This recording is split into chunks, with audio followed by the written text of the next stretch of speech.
Hello, I'm Gil Zilkha. Welcome back to my channel, Essential Classical Music, where we look at the best recordings of the standard classical music repertoire. So at this point, we've covered most of the major works for orchestra, the symphonies, the tone poems, the concertos, and now we are going to be moving into chamber music, piano, and then finally vocal music.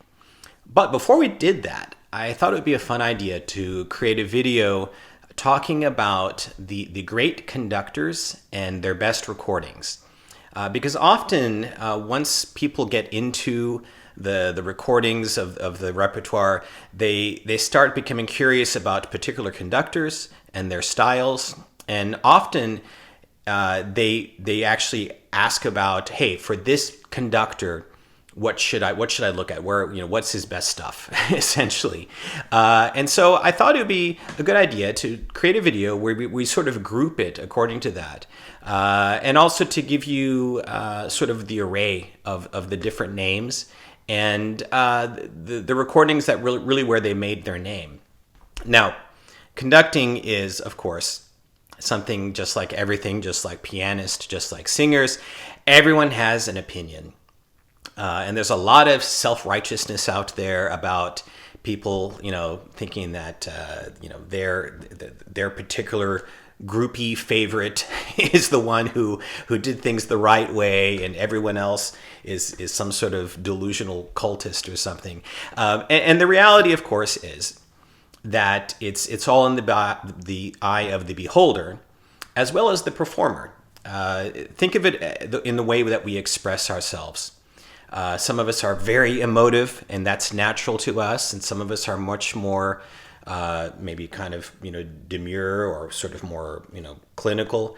And classical music phrasing is a similar thing, because phrasing is like a form of speech. It's a form of expression, and how you phrase is typically something that just comes naturally. So, for example, I might hear a conductor that, to me, does it the right way. This is an expression of the music that sounds natural and right to me.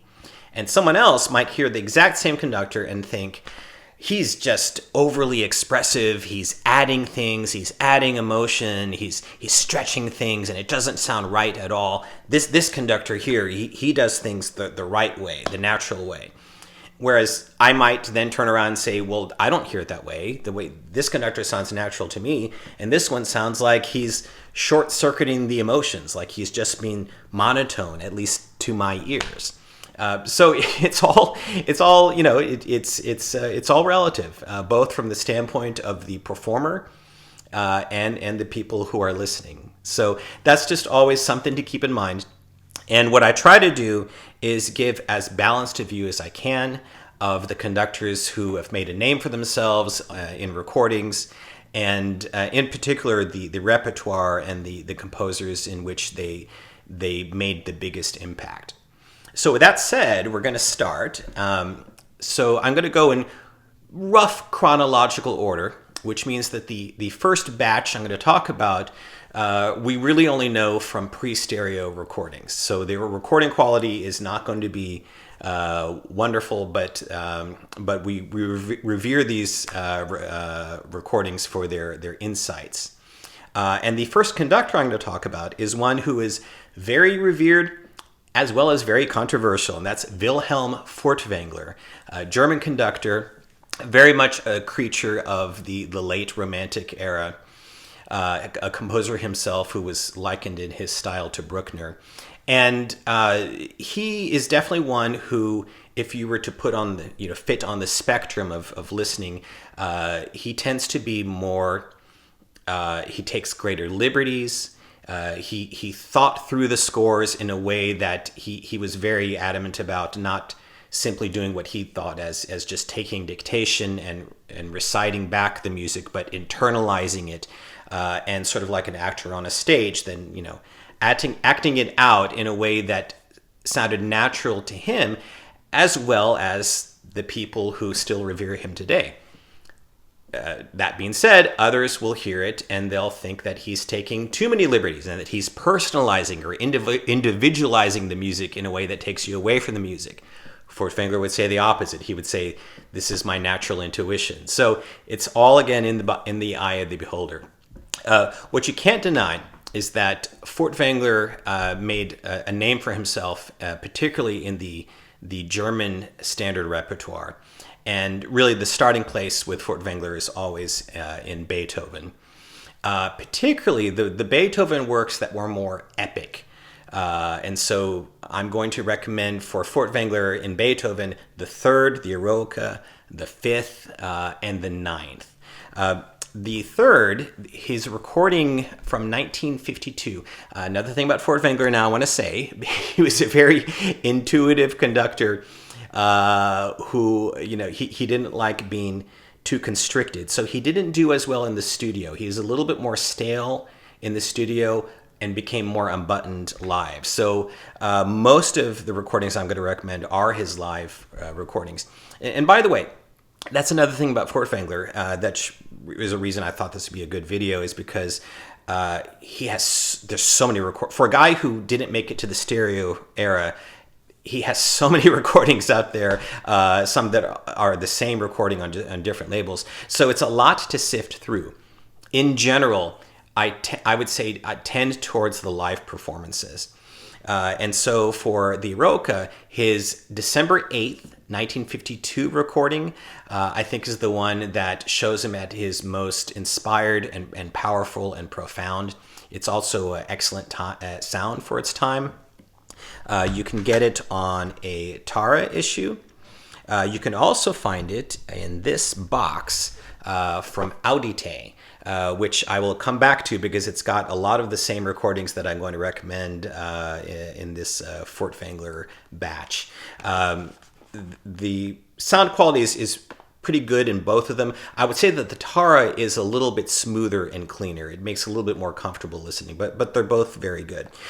Now, for the fifth, there are two recordings that I recommend. These are both post-war recordings.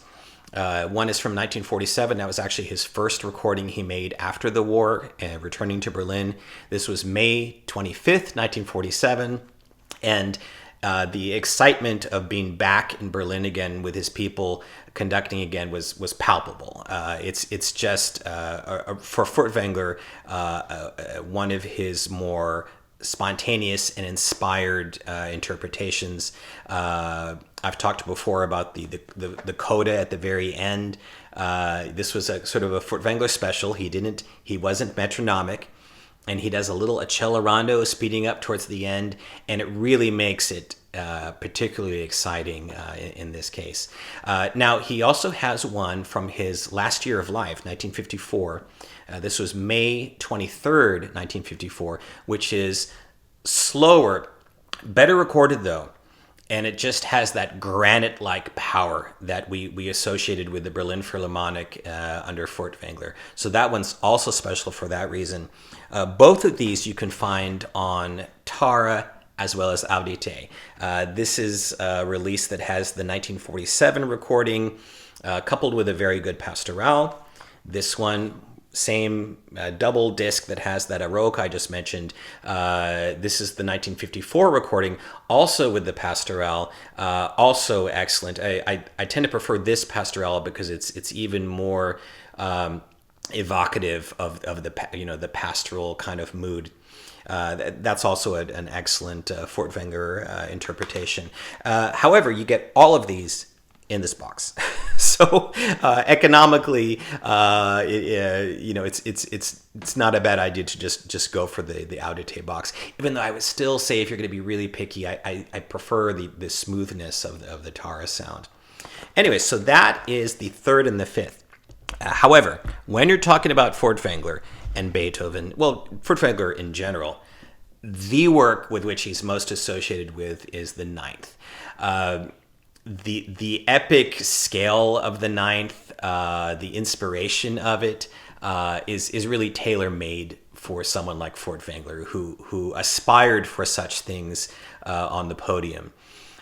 For me personally, this is where I hear the ninth really spread its wings and do its thing in terms of just the full extent of the emotions, the intensity and the ferocity of that opening movement, the stillness and transcendence of the adagio, and then the fury, and then finally the joy that comes out, in that finale. For me, the first recording I come to that I recommend for this one is his famous 1951 Bayreuth recording. This is the release of the official recording. The EMI has some cuts of rehearsals, so it's not exactly official, although you're essentially getting still the same performance. It is not the best recording quality. The choir sounds a little bit recessed, but the interpretation is really just wonderful, just intense, very, very spiritual, and it gives you what you need to know about Furtwängler's interpretation of the Beethoven Ninth. However, I would say that for me, more of a desert island choice is going backwards to a rougher recording that is even more intense and just even more nails it in terms of the extreme of the emotions that you find in this work. And that's the 1942 Berlin Philharmonic recording from March of 1942.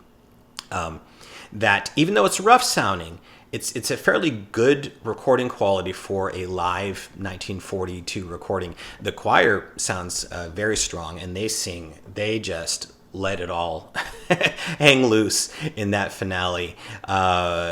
So for the intensity of the emotions, I would say this complements the Bayreuth recording. So I would say start with that one, but also hear this one. And then finally, if recording quality is more important to you, there is a much better recorded version from 1954, just I think it was 2 or 3 months before he died, at the Lucerne Festival.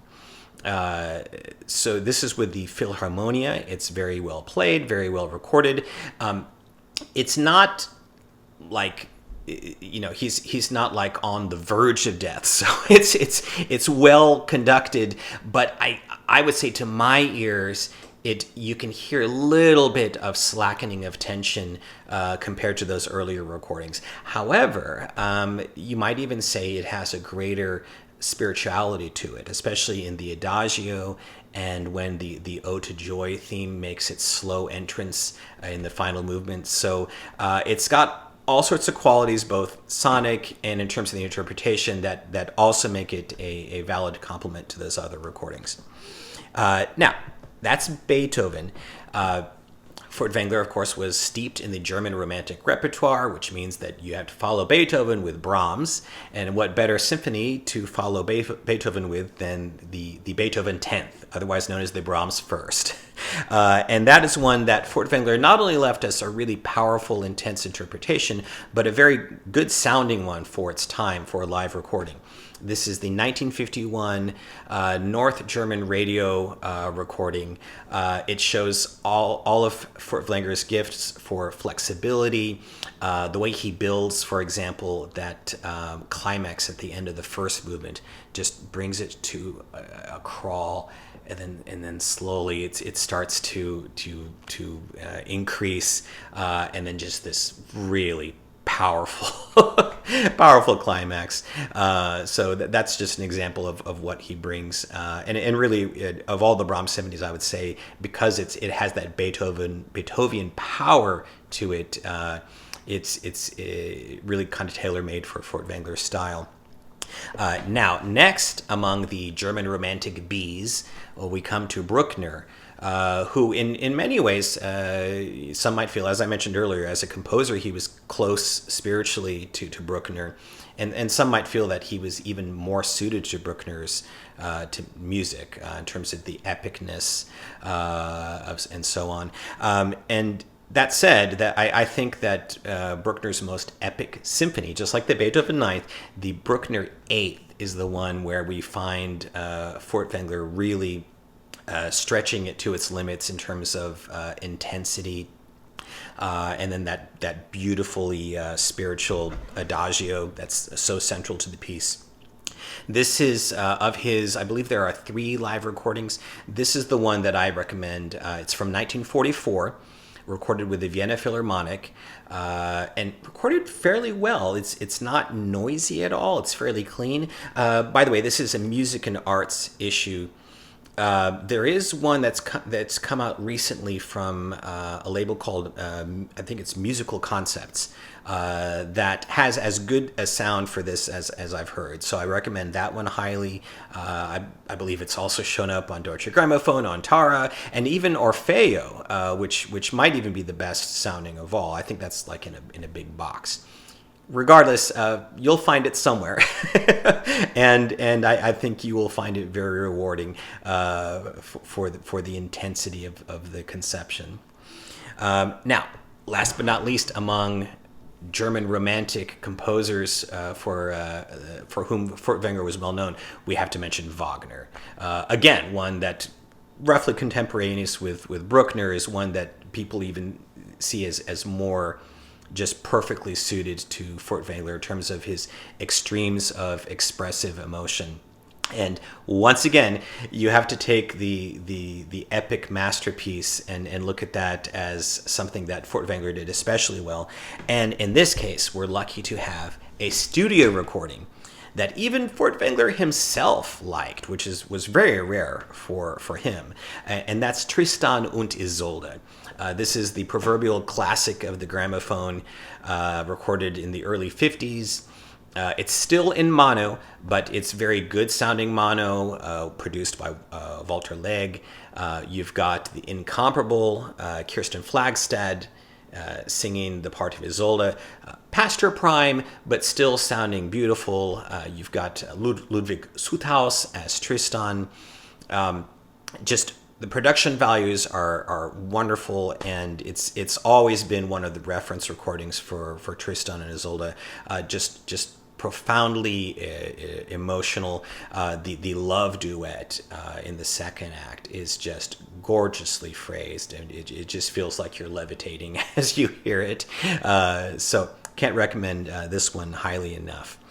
Now, another opera that Furtwängler was known for, with a composer that maybe you would think, is not such, the opposite of, say, Wagner or Bruckner, someone going back to the classical period, Mozart. Furtwängler conducted all of Mozart's operas in Salzburg, but the one that he was most suited to is, I think, the darkest of them, Don Giovanni, the most Beethoven sounding, especially with the twin pillars of that death scene of the commendatore in the beginning, and then the resurrection or the reappearance of the commendatore at the end. Very, very powerful in Furtwängler's hands. He does have 3 live Salzburg performances that are on record. They're all very good. I recommend the 1953 recording with Cesare Siepi as the Don, and then you have also Elizabeth Schwarzkopf, Elizabeth Krummer, Otto Edelman, Walter Berry. So just your vintage Salzburg cast for the time period. And just wonderfully conducted by Furtwängler. For some people, again, for Mozart, it might sound heavy, it might sound too dark, might sound too slow. I think it fits the piece really well, and at the very least, it's well worth investigating. He did do one with a virtually identical cast the following year that was even filmed. This one, I think, is the more alert, exciting one. Little difference in that regard, but that one is better recorded, so some people may prefer it for that reason. I tend to recommend the 53 more. Now, also among German romantics, we have Schubert, another composer that Furtwängler was well known for, and again, his epic work, the Great Symphony in C, number 9. That is one that we have several recordings of from Furtwängler. But again, we're lucky to have a studio version, one of his most acclaimed recordings from 1951. Recorded by Deutsche Grammophon with the Berlin Philharmonic. he brings that power and that knowledge of the score that just ties it all together and really makes it a powerful experience. I will say that I slightly prefer a live recording from a couple of years later, also with the Berlin Philharmonic, that is very well recorded for live performance. This one is, in terms of performance quality, I slightly prefer this one, even though it's live and there's a little bit of noise. You do get a wonderful version of the Schubert Unfinished Symphony as well with this one. Now, of course, though, with this one, you also get, at least in this originals issue, you get the Haydn Symphony number 888, which, even though, again, you wouldn't associate Furtwängler with the classical repertoire as much, he does a wonderful Haydn 88. It's got wonderful rhythmic bounce to it. It sounds very free, and it's not overblown and overly romantic. So they really are both worth investigating. Next, let's talk about Tchaikovsky, who, although Russian, was definitely a composer who modeled himself after the standard German symphonists. And stop me if you've heard this before, but his most epic work is one that once again showed Furtwängler at his best. That, of course, is his Sixth Symphony, the Pathétique.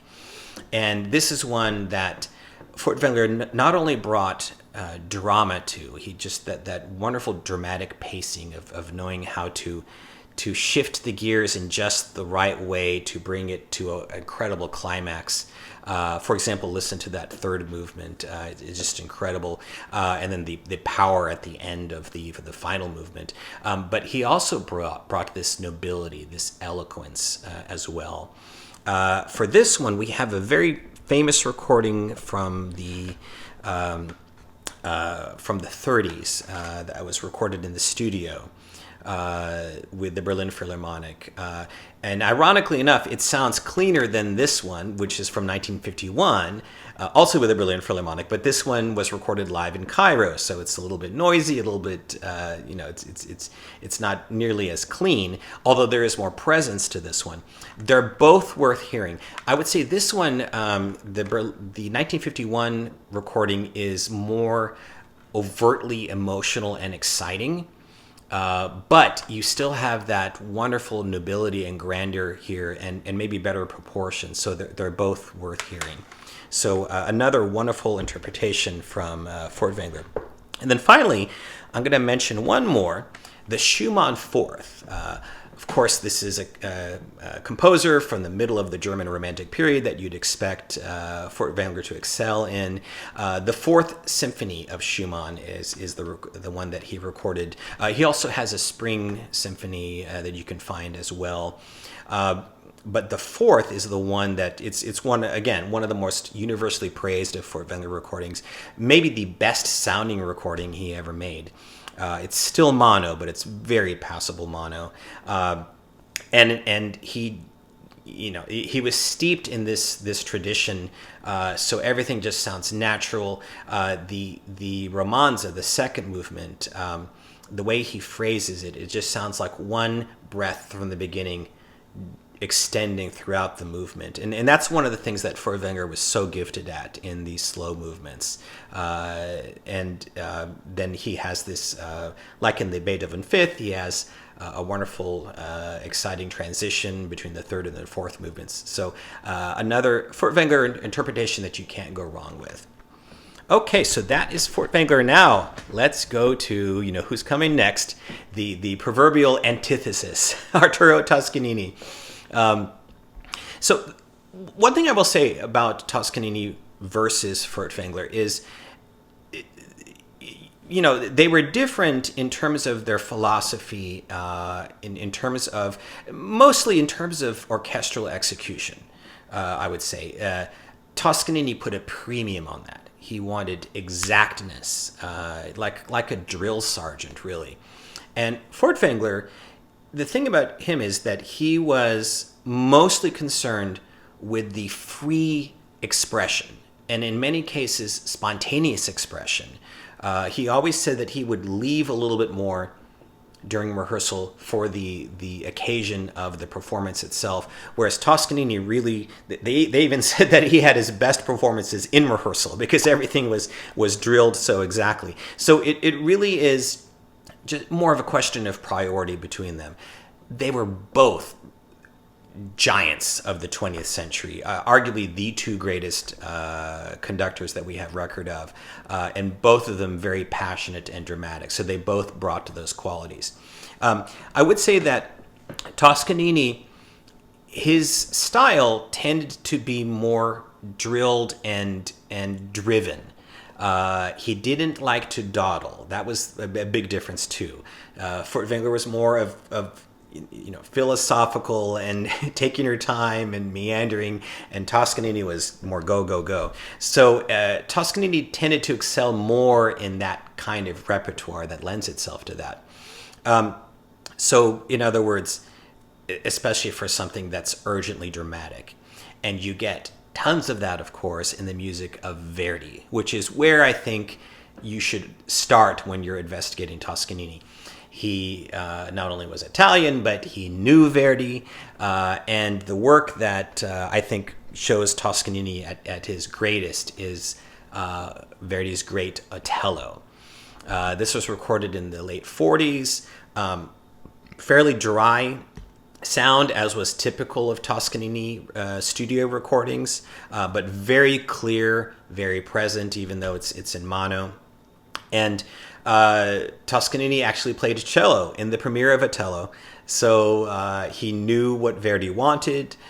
He knew that Verdi was very meticulous about his markings and wanting conductors to really pay attention to them, and that was completely what Toscanini professed. So he gives you that, but above all, it's just this amazing, just dramatic intensity and incision and commitment and passion. The singers they just give it their all. Ramon Vinet, especially as Otello, and Giuseppe Valdengo as Iago.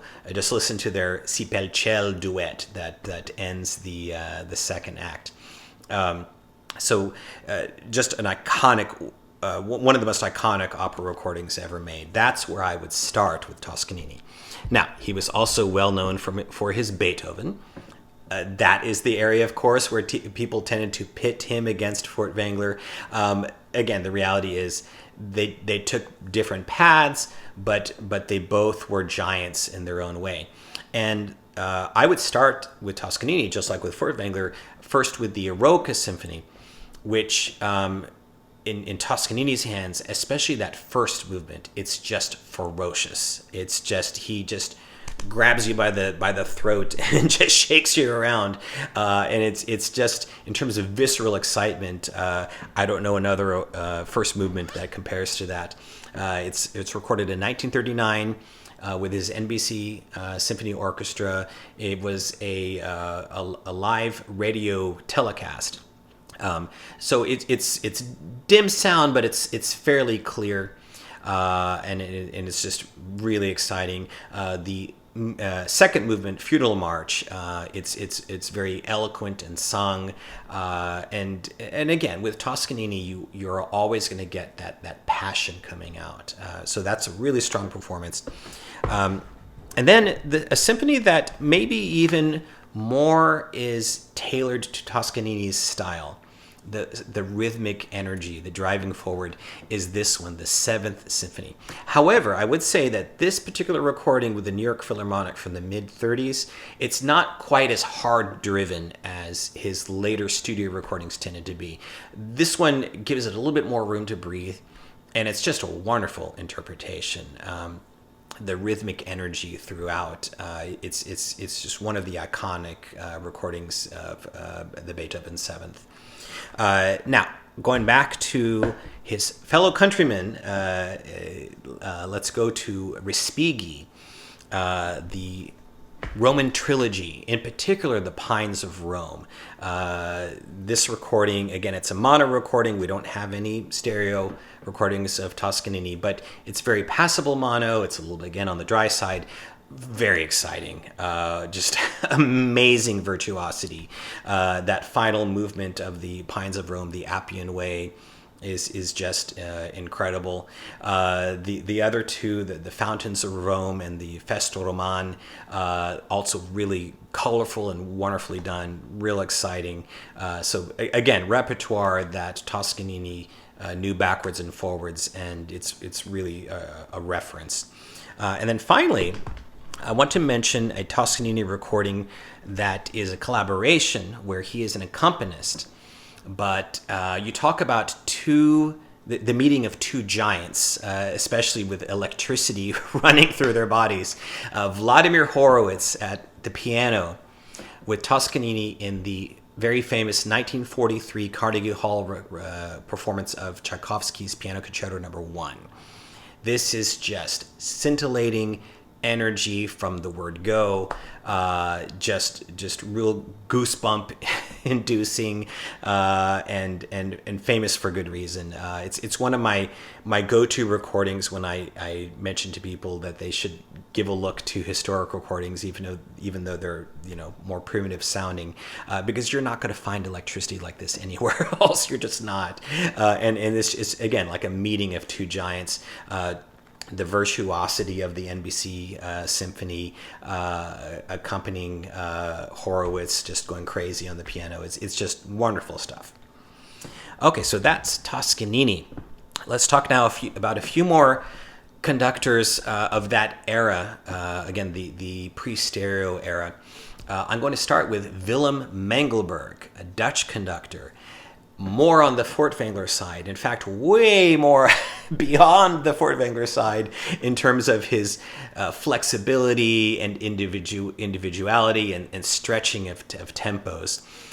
He was the conductor of the Concertgebouw for many decades, and really turned that orchestra into a virtuosic outfit. And what's really exciting about it is when you get a conductor like that who spends years with an orchestra, just like you have with Furtwängler with the Berlin Philharmonic, and they know each other so well, the freedom of expression and the freedom of movement, it's really like nothing else. Now, the first recording I want to recommend from Mengelberg is a very special one. It's the recording it's a live recording of the Bach St. Matthew Passion. Maybe a little anachronistic to some, especially the period instrument types. But this is just an amazingly devotional, spiritual, from the heart recording of this work. This was the 40th time in a row they had performed it at Easter for 40 years. So obviously it's something they knew very well. And to me, the thing about this, obviously, again, I'm going to say if you're a purist and a Baroque purist and you're into it's got to be historically informed or a bust, you're not going to like this. You're going to be like la. But the other side of the spectrum, if you tend to be someone who thinks some of these people are a little too eggheady, a little too academic, and they've kind of sucked the heart and the soul and the spirit and warmth out of this music, listen to this. It's absolutely as devotional as you can imagine, in my opinion, without being over the top. I think it's very appropriate for the greatness of this work. And it's one that, for me, really, when I first heard it almost 30 years ago now, I actually was in an airport, and I had never before made it through a St. Matthew performance or recording, I should say, in one sitting. I listened to this all the way through. I was just transfixed by it. Of course, it helps that there's heavy cuts, so it's a little shorter, but it's still a very long work regardless. But this just held me captive the whole time. Just a beautiful performance. Unfortunately live, so again, it's going to be dim sounding. But what you're wanting to hear with this is a performance style that is really gone today. Now, another sort of more, quintessential Mengelberg recording of a composer who was his contemporary is the recording of Mahler's Fourth. he knew this work backwards and forwards. His style was very suited to Mahler. His flexibility, like it starts. Da da da da da da da da da da da da da.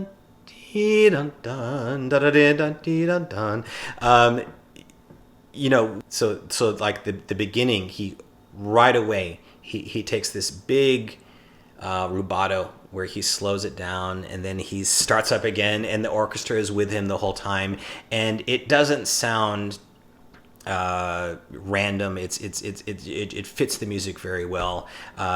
Beautiful version of the adagio, gorgeous solo at the end. Again, not the best sound quality, but it's really a one-of-a-kind Mahler interpretation. And then finally, for Mengelberg, I want to mention a very famous recording that he did much earlier in 1928 with the New York Philharmonic. When he was visiting the States.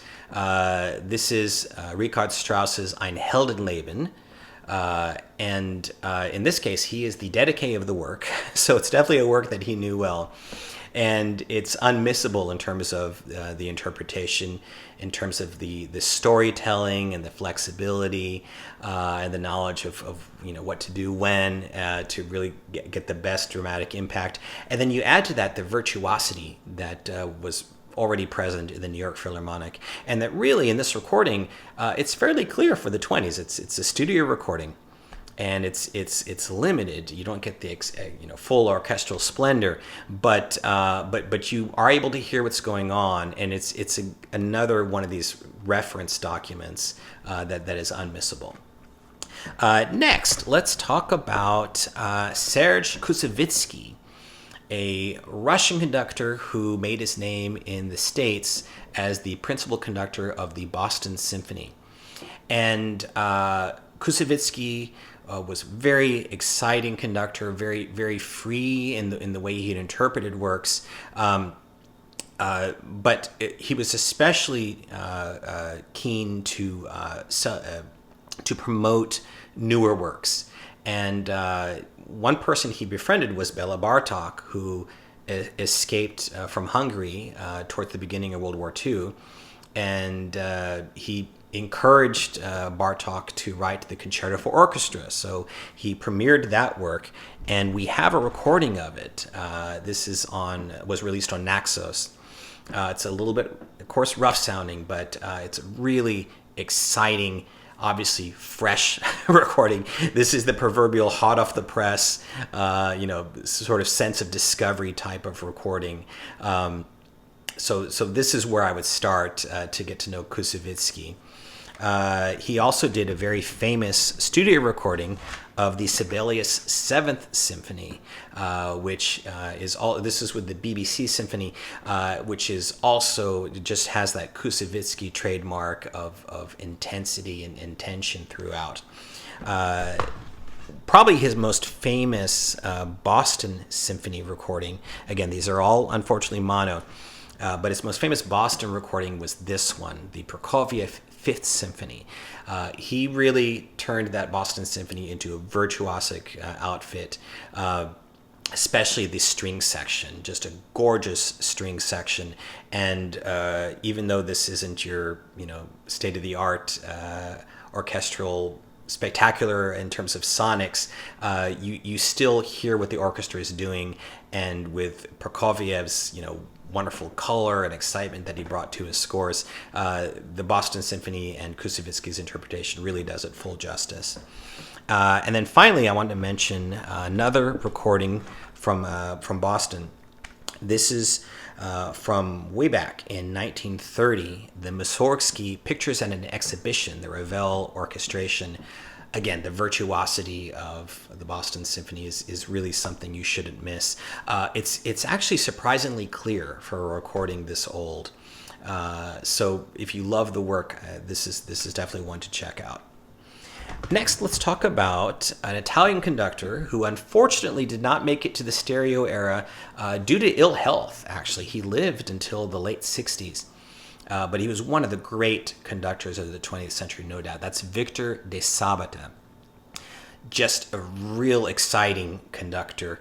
And I would say the thing about De Sabata is the obvious comparison is with Toscanini. They both excelled in the Italian repertoire, in the Verdi, Respighi, but I think De Sabata had a little bit more of a spiritual side to him, so he could let the music relax a little bit, and really his sense of dramatic pacing was unerring, and that explains why he conducted what is, I think, as close as you can get to a consensus of the greatest opera recording ever made. And that is the Tosca, Puccini's Tosca with Maria Callas from 1953, with her buddies Giuseppe Di Stefano and Tito Gobbi. Just absolutely electric, scintillating. It's mono sound, but it's been remastered so many times, maybe more than any recording ever, just trying to improve on it. And it doesn't have that fullness of a stereo recording, but you get enough of it. It's very good mono. But the main two things you get here are, of course, Callas's portrayal of Tosca, which is amazingly insightful and emotional and characterful, and just singing her guts out, but then also De Sabata, like I said, an unerring sense of dramatic pacing, and that for this score, it really illuminates everything. That Te Deum, for example, at the end of the first act is extremely powerful, even with the limited sound. So that's one that most people would first associate De Sabata with. I would say another recording that doesn't get quite the notoriety, but I think it should, is his Verdi Requiem. This, to me, is the greatest Verdi Requiem that I have heard, despite the limited sonics. I believe it was 1954, right on the edge, right before you could have had a stereo recording.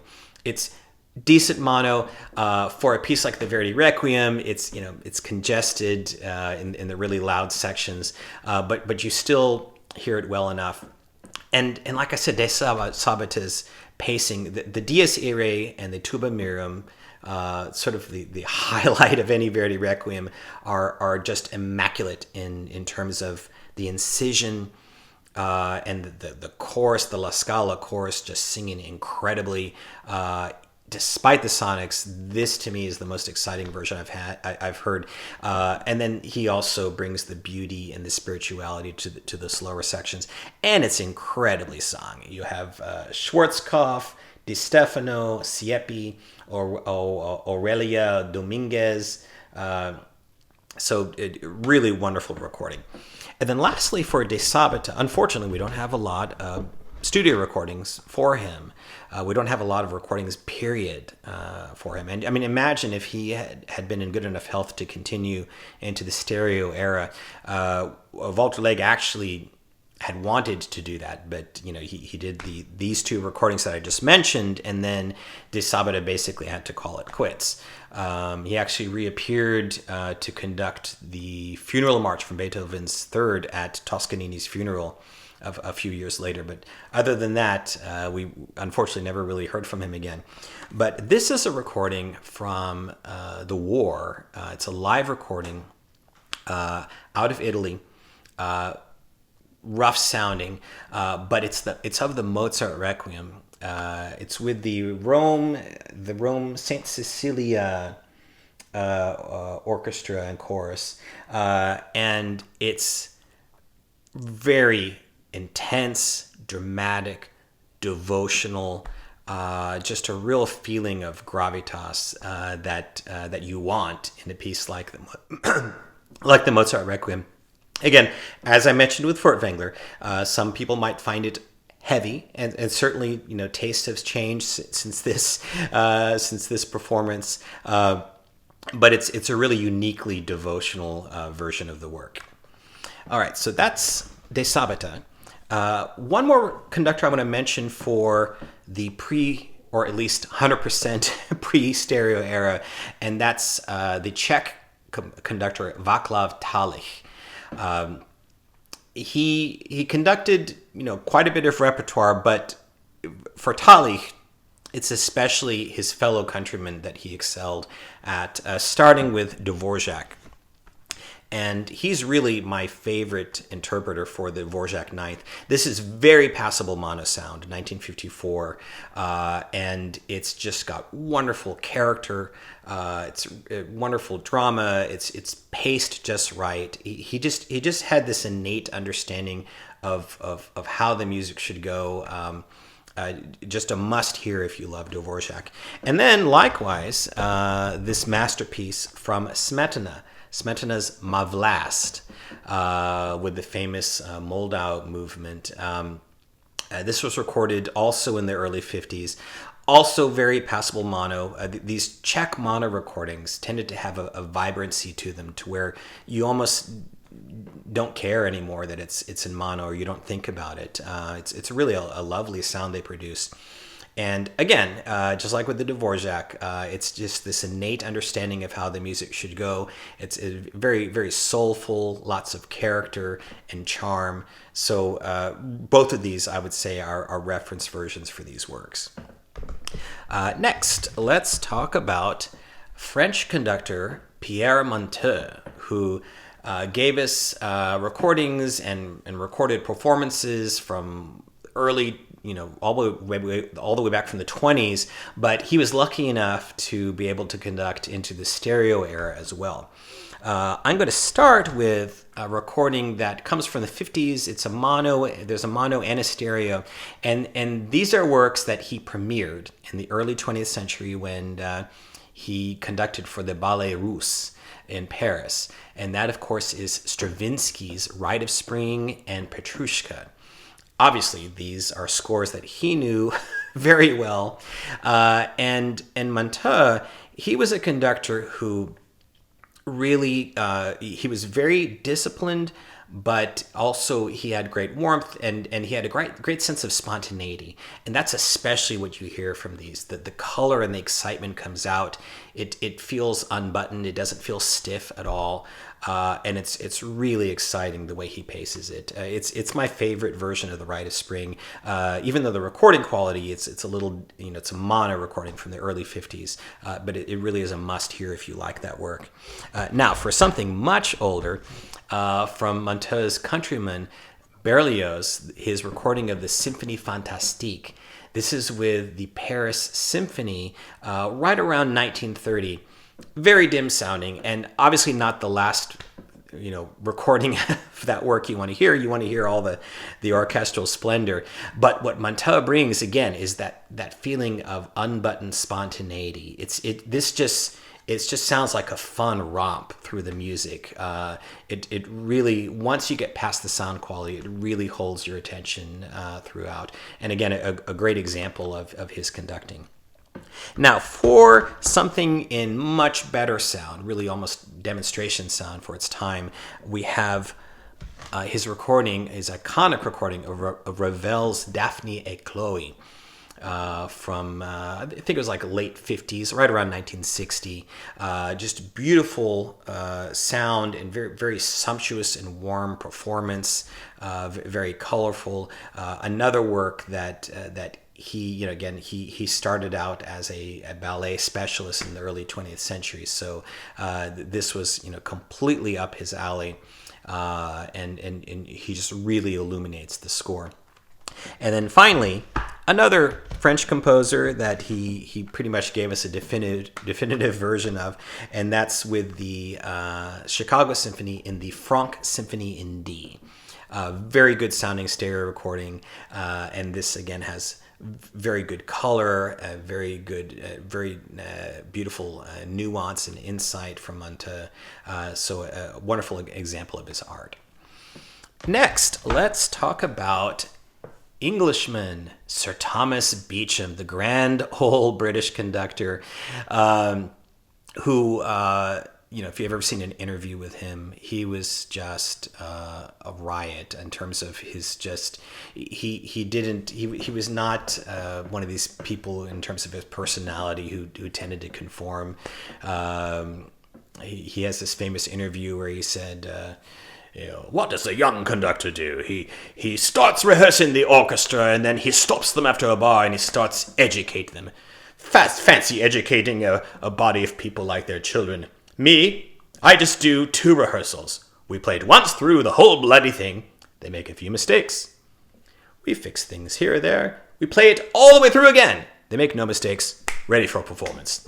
that was his personality, and it came through in his music making.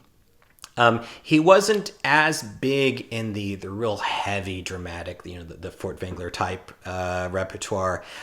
He liked a little bit more the lighter fare, and a composer that definitely he fit very well with was Mozart. The elegance that he brought to Mozart. So I think the first place to hear Beecham, even though these are old recordings, is his Mozart symphonies. Starting with Symphony Number 29, and then going through those of course, those final 6 famous symphonies. He brought to all of them this kind of buoyant energy, this rhythmic bounce and elegance and charm. And even though the sound is limited, you hear the beauty of the phrasing and the playing. So, an excellent place to start for Beecham. He did do a stereo recording of the last symphony, the Jupiter, number 41, which to me is one of the great versions of that symphony. And on this EMI disc, you can also get the Beethoven Second, which I think is maybe the best interpretation of that work. Again, a lighter Beethoven work, more of a classical sounding, not as epic, but those are the ones that Beecham tended to specialize in. And then for Mozart, I also want to add the Magic Flute, die Zauberflöte. Beecham was a really great opera conductor. Left us one of the iconic opera recordings of all time, Puccini's La Bohème. This one comes from the late 30s with I think an all-German cast with a Berlin Philharmonic. Of course, it was all German because the Nazis. But that's that aside. We would have really liked to have heard Richard Tauber, for example, sing Tamino. But he was nixed because he was Jewish, unfortunately. But that aside, it is a great set, and especially for the charm and elegance and insight that Beecham brought into the score. It's a fairly good sounding stereo recording for its time. Now, Beecham was also a champion of Sibelius, the 20th century Finnish composer. And we don't have, we have like the 4th, I think was recorded in studio, but for the 2nd, we have one that was recorded live in the 50s that, to me, is the most exciting Sibelius second I've heard. It's just really knocks your socks off. You can even hear Beecham at one point exhorting the orchestra for more. It's just a real scintillating interpretation. Unfortunately, a little rough sounding, but really unmissable if you love Sibelius. Now, we mentioned Beecham's elegance. That was kind of tailor-made for this work, this Schubert Fifth. It's got that opening movement. Bum, bum, bum, bum, bum, bum, bum, bum, bum, bum. It just really puts you in a good mood. Tailor-made for Beecham. Now, he was also very well suited to French repertoire, which again tended to be less heavy and Germanic, a little bit more on the charm and color. And so he gave us a great Bizet Symphony in C, fairly well recorded and just wonderfully paced and just wonderful rhythmic buoyancy and charm throughout that really will make you love this work. And then finally, let's mention a less known composer that Beecham again championed, that he made iconic recordings of in the studio, and that's Frederick Delius. These are mainly orchestral miniatures. They're not heavy. One of my favorites is from the Florida Suite. There's this movement by the river. And kind of like that Schubert theme, it just puts you in a good mood. Ba da da da da. Da da da da da da da da da da da. And Beecham just beautifully phrases it. You can tell everyone's in a jolly mood, and you should be too after you hear it. This is a really famous orchestral recording for good reason. There's of course not a lot of Delius on record, but Beecham not only championed it and brought it to the public, but he also brought this inimitable charm that really fit the music well. Okay, so that is Beecham. Now let's talk about his near contemporary, Bruno Walter, German conductor, who, being Jewish, had to flee, of course, Nazi Germany, and ended up the last decade of his life recording in the U.S.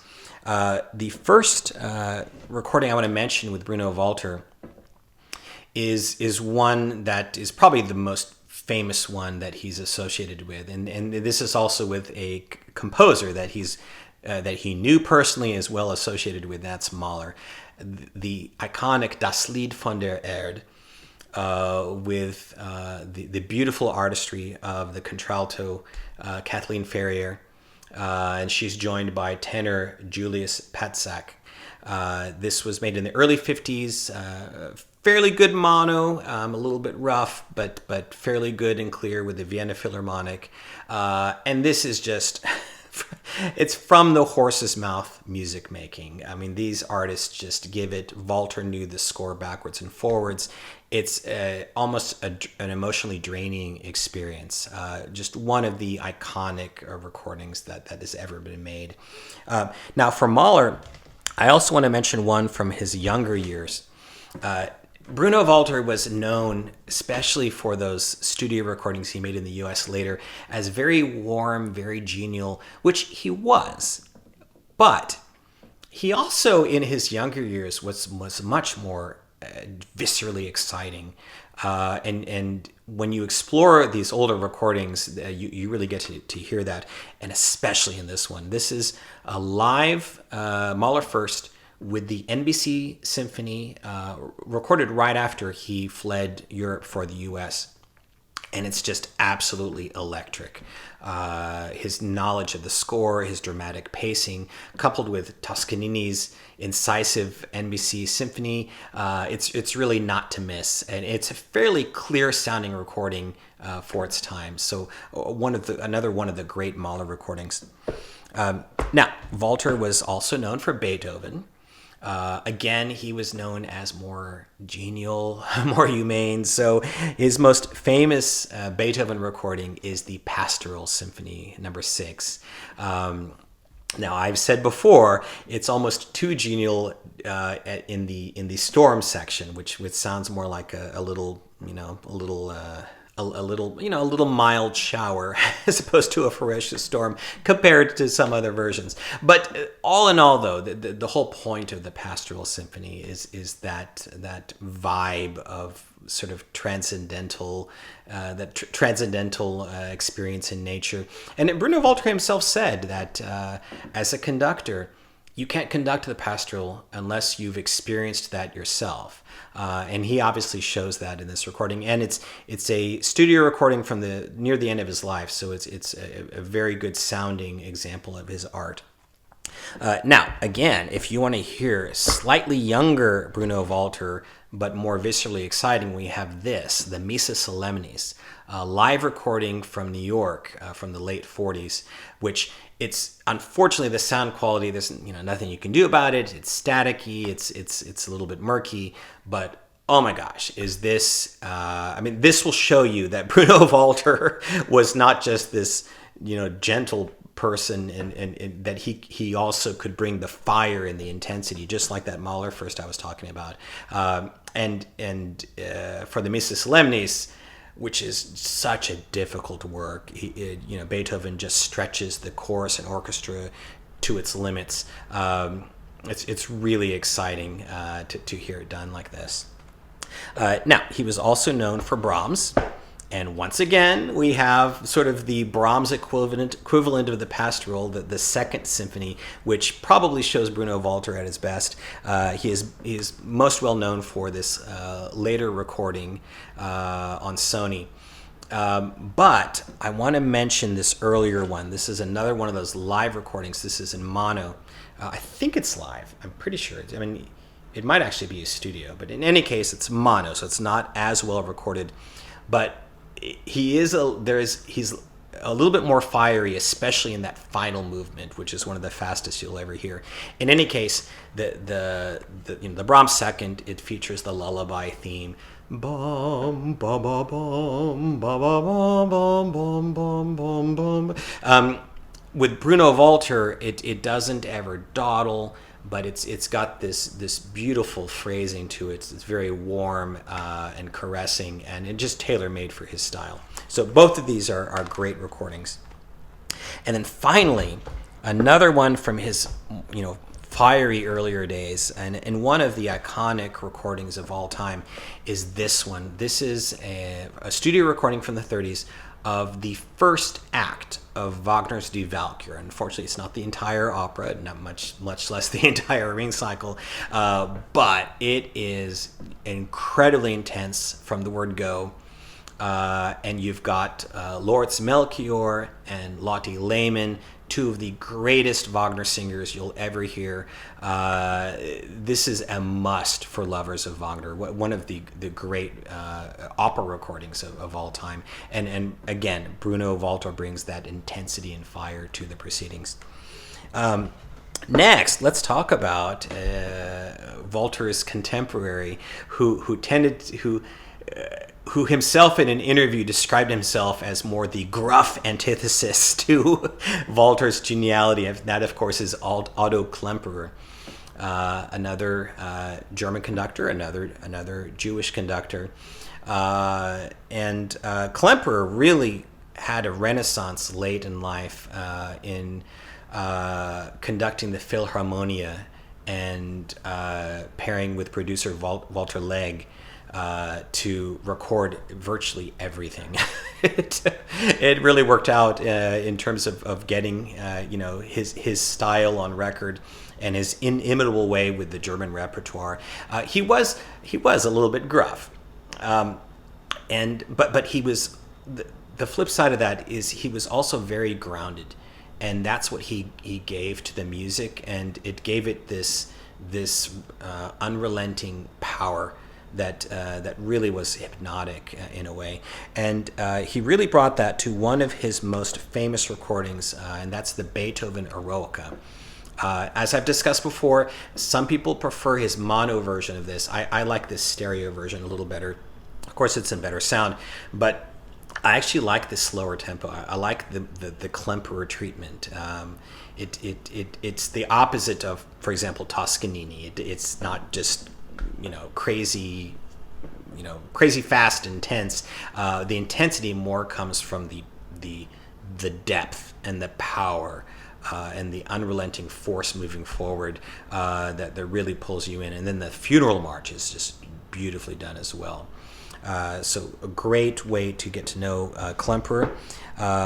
Equally, I would say, is his Pastoral Symphony, which he was contrasted with the genial Bruno Walter. Well, sometimes contrasts are not always a clear black and white thing, because the thing about Klemperer is that he had a natural way about him. He was never imposing something on the music. So the way he allows the pastoral to just flow forward, sometimes at very slow tempos, that not everyone will like, it really gives you that transcendental mood that the Pastoral Symphony is supposed to give you. So this is actually my top choice for the work overall, and it's recorded beautifully in the early 60s, or actually, sorry, late 50s with the Philharmonia.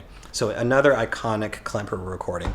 And then finally, we have to, for at least for Beethoven and Klemperer, we have to mention his recording of Fidelio. This is one of those Walter Legg specialties.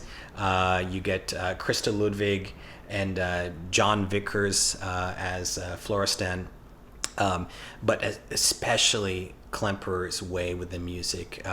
It's just, it brings home the spirituality of the music. For example, the Prisoner's chorus is just gorgeous in this version. You sample that first and you'll buy it immediately.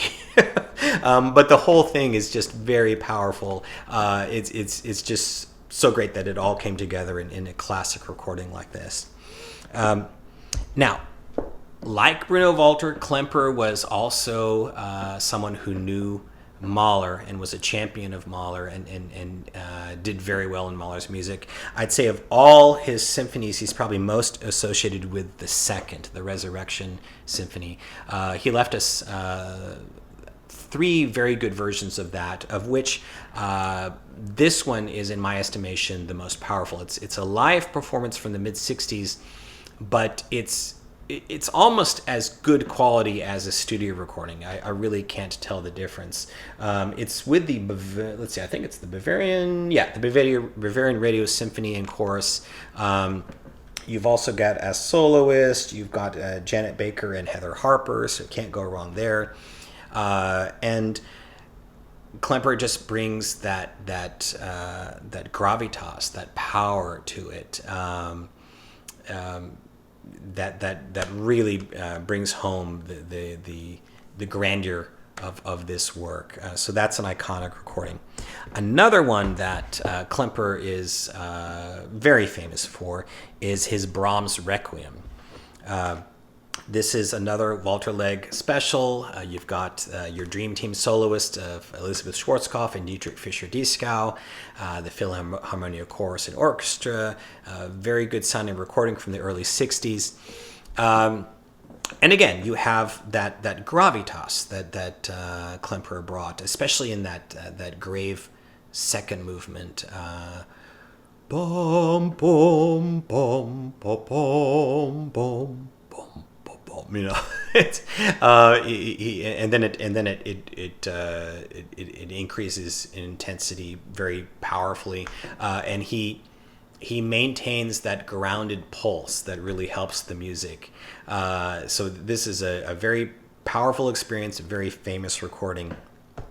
Now, I also want to mention with Klemperer, I have to mention Mozart. Again, Klemperer, we think of Beethoven and the power, but it's also the naturalness of Klemperer, his sense of classical proportion that really helped the music. And that's especially the case in his recording of Mozart's 40th Symphony, the G minor. This is, again, Philharmonia, beautiful sounding. This is the recording from, I think, right around 1956. He did a later one that I think is a little bit more on the slower, trudgy side. This one, I think, worked better. And it's just gorgeous. It just sounds so natural and inevitable. And if you love the Mozart 40th Symphony, which I do, you're going to love this recording. It's also doesn't hurt that it sounds beautiful too. Another one I want to mention for Klemperer now is a recording of Richard Strauss, not a composer that Klemperer is generally associated with, but this particular work, Metamorphosen, that Strauss composed at the end of World War II. It's a very bleak work. It's about 20 minutes or so, and it gets that Klemperer treatment, sort of gruff and unrelenting, and it really works well, I think, with this work. Some might think that it's actually too stark, and it's not, that it doesn't ever relax, it doesn't ever let up. It really brings home that aspect of the music, but I think that's exactly why it works. So that, I think, is another essential Klemperer recording. And then finally, he always did well with choruses. Of course, Walter Legg had something to do with that. He would get him the best singers and choruses available. And that really came together with this recording, the Bach Mass in B minor. This is a work that I think suited Klemperer's temperament very well. That grounded personality, that sense of pulse, the spirituality of the work really comes out, the humanity of it. And then the singing and the playing are incredible, very good sounding quality as well. Even if you're someone who tends towards period instruments, I understand. This will sound a little bit slow and large for your taste, but I think in terms of the spirituality of the work, it really brings that home. Okay, so that is Klemperer. Now let's talk about a really famous conductor. Of course, you'll know him if you've seen the movie Fantasia, Leopold Stokowski, who was British by birth. His lineage is Polish, hence the name Stokowski.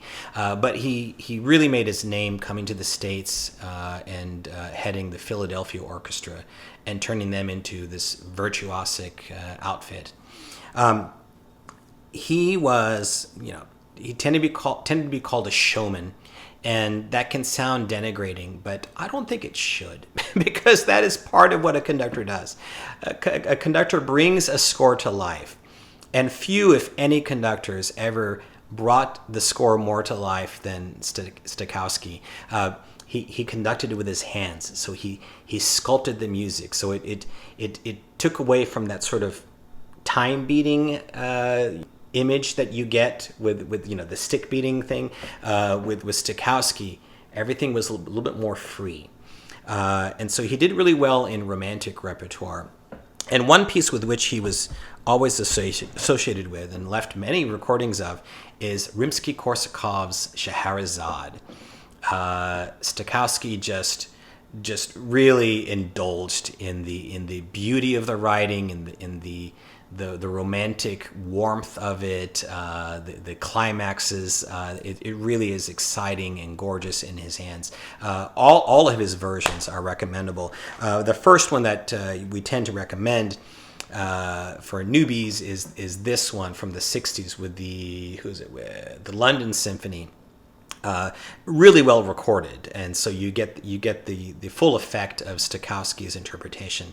However, if you can handle the dim sound, I think this one with the Philadelphia Orchestra is even more exciting, from the 20s.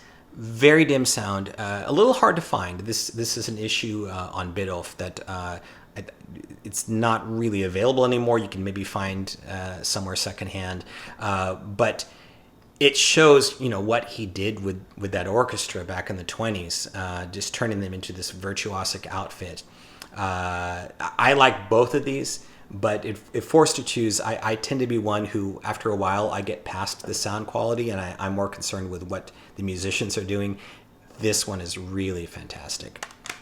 Now, also from that era, we have some other Stokowski Philadelphia recordings that have really been cleaned up nicely by Dutton Laboratories. I've mentioned before that Dutton is really good at cleaning up these older recordings, so that you barely even, you don't hear much hiss at all, and it sounds very smooth.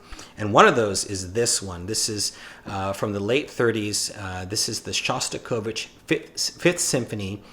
Pretty much hot off the press in terms of the work, and Stokowski really brings home that pathos and that drama. He really milks it for all it's worth, and it's a real powerful experience. It's my favorite version of the Shostakovich Fifth. And then also we have these recordings of Stravinsky, a composer Stokowski always did a wonderful job with. Again, with the Philadelphia Orchestra from the 30s. This is Petrushka and the Firebird Suite. And they sound, again, if you can say such a thing for such an old recording, they sound fantastic. The fire music at the end of...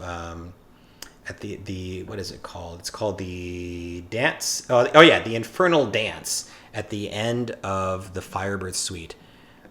I couldn't believe how good the sound quality is for it. The balances and the engineering And it's such a powerful performance, very, very powerful and beautiful and sensuous at the same time, which is a wonderful interpretation from someone who can truly be called, I think, a magician on the podium, Stokowski. Now, a couple more Stokowski, very famous Stokowski recordings. This one in very good sound.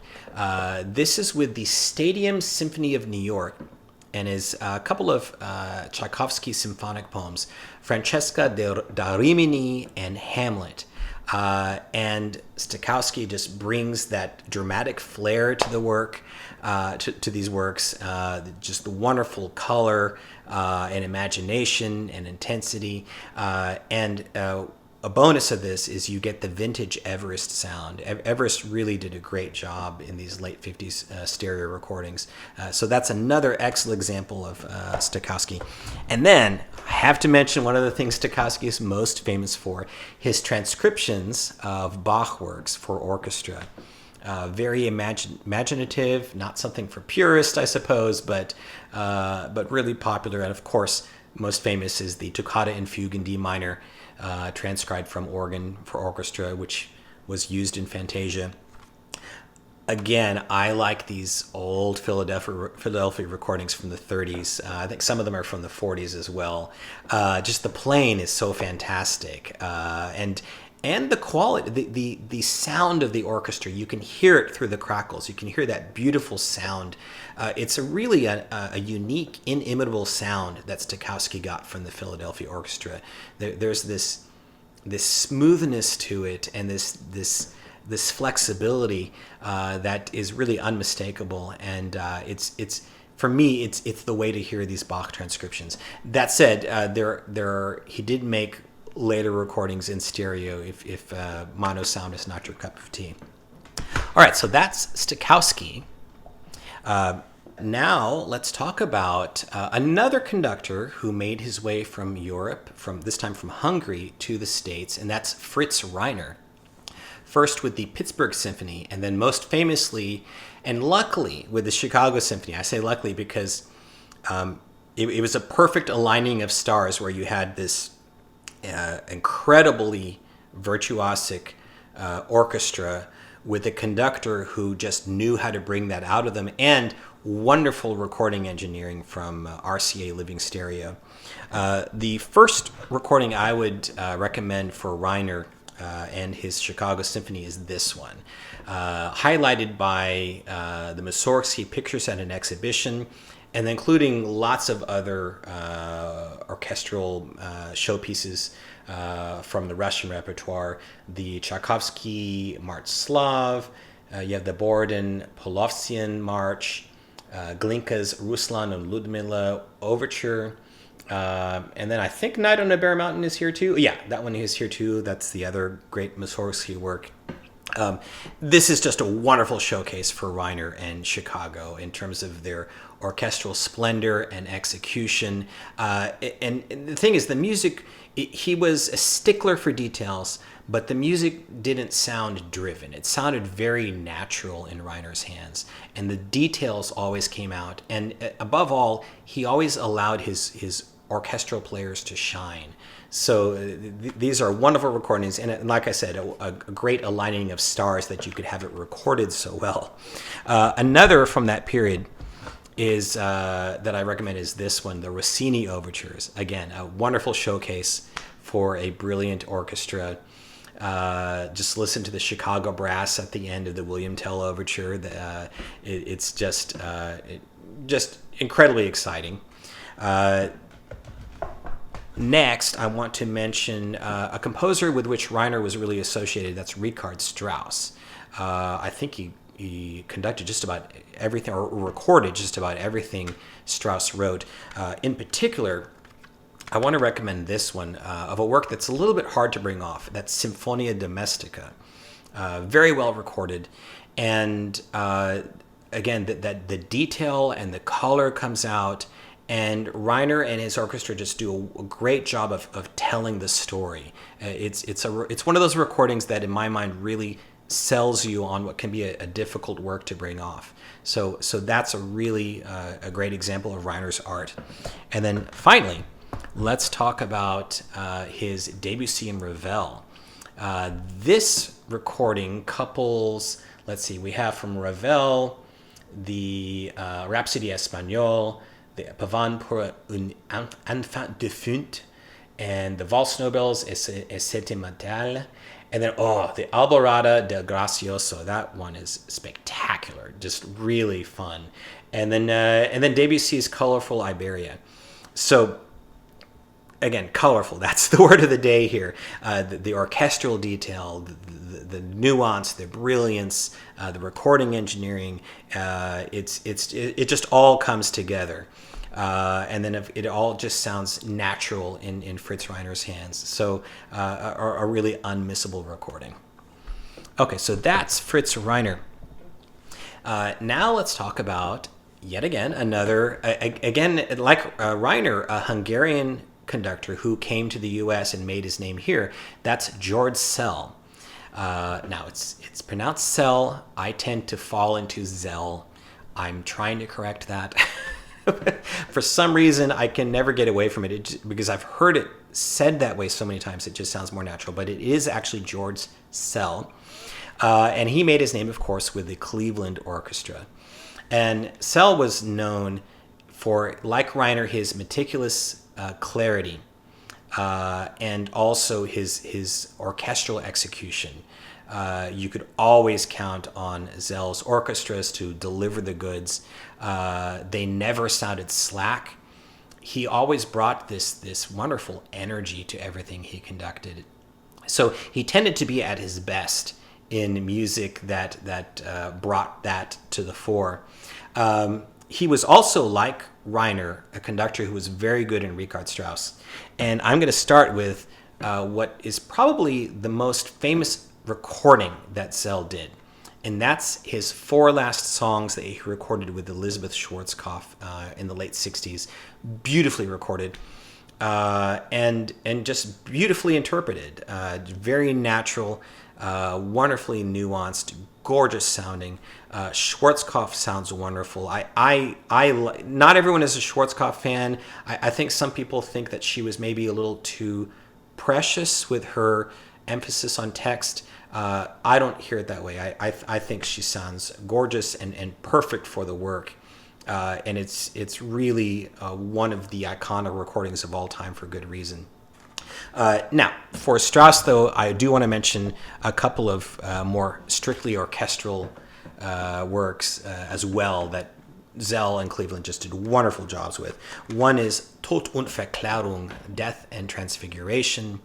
And then also this disc, which includes Don Juan and Till Eulenspiegel's Lustige Streicher.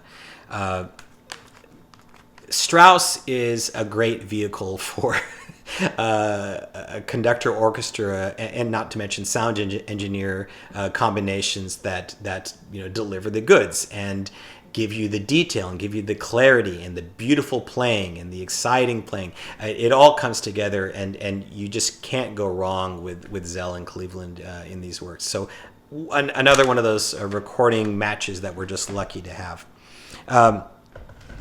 Now, I also want to mention,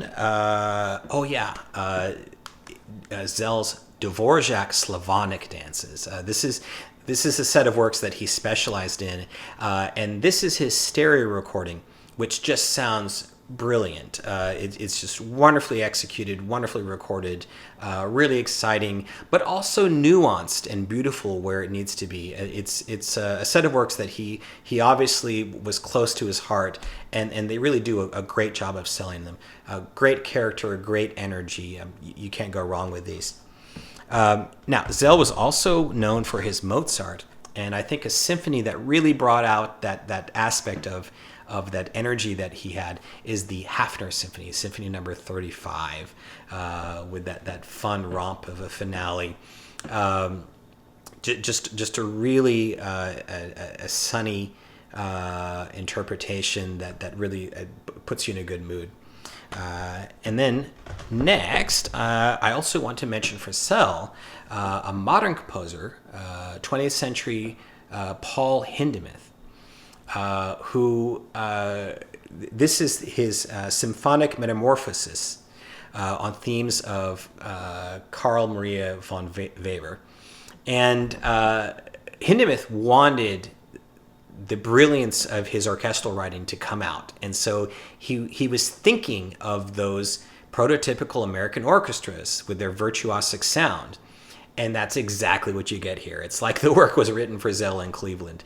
So it's not as well known a work, as say something from Beethoven and Mozart, but it's really one that was tailor-made for Szell, and again, one that we're lucky to have them have recorded for us in pretty good sounding stereo.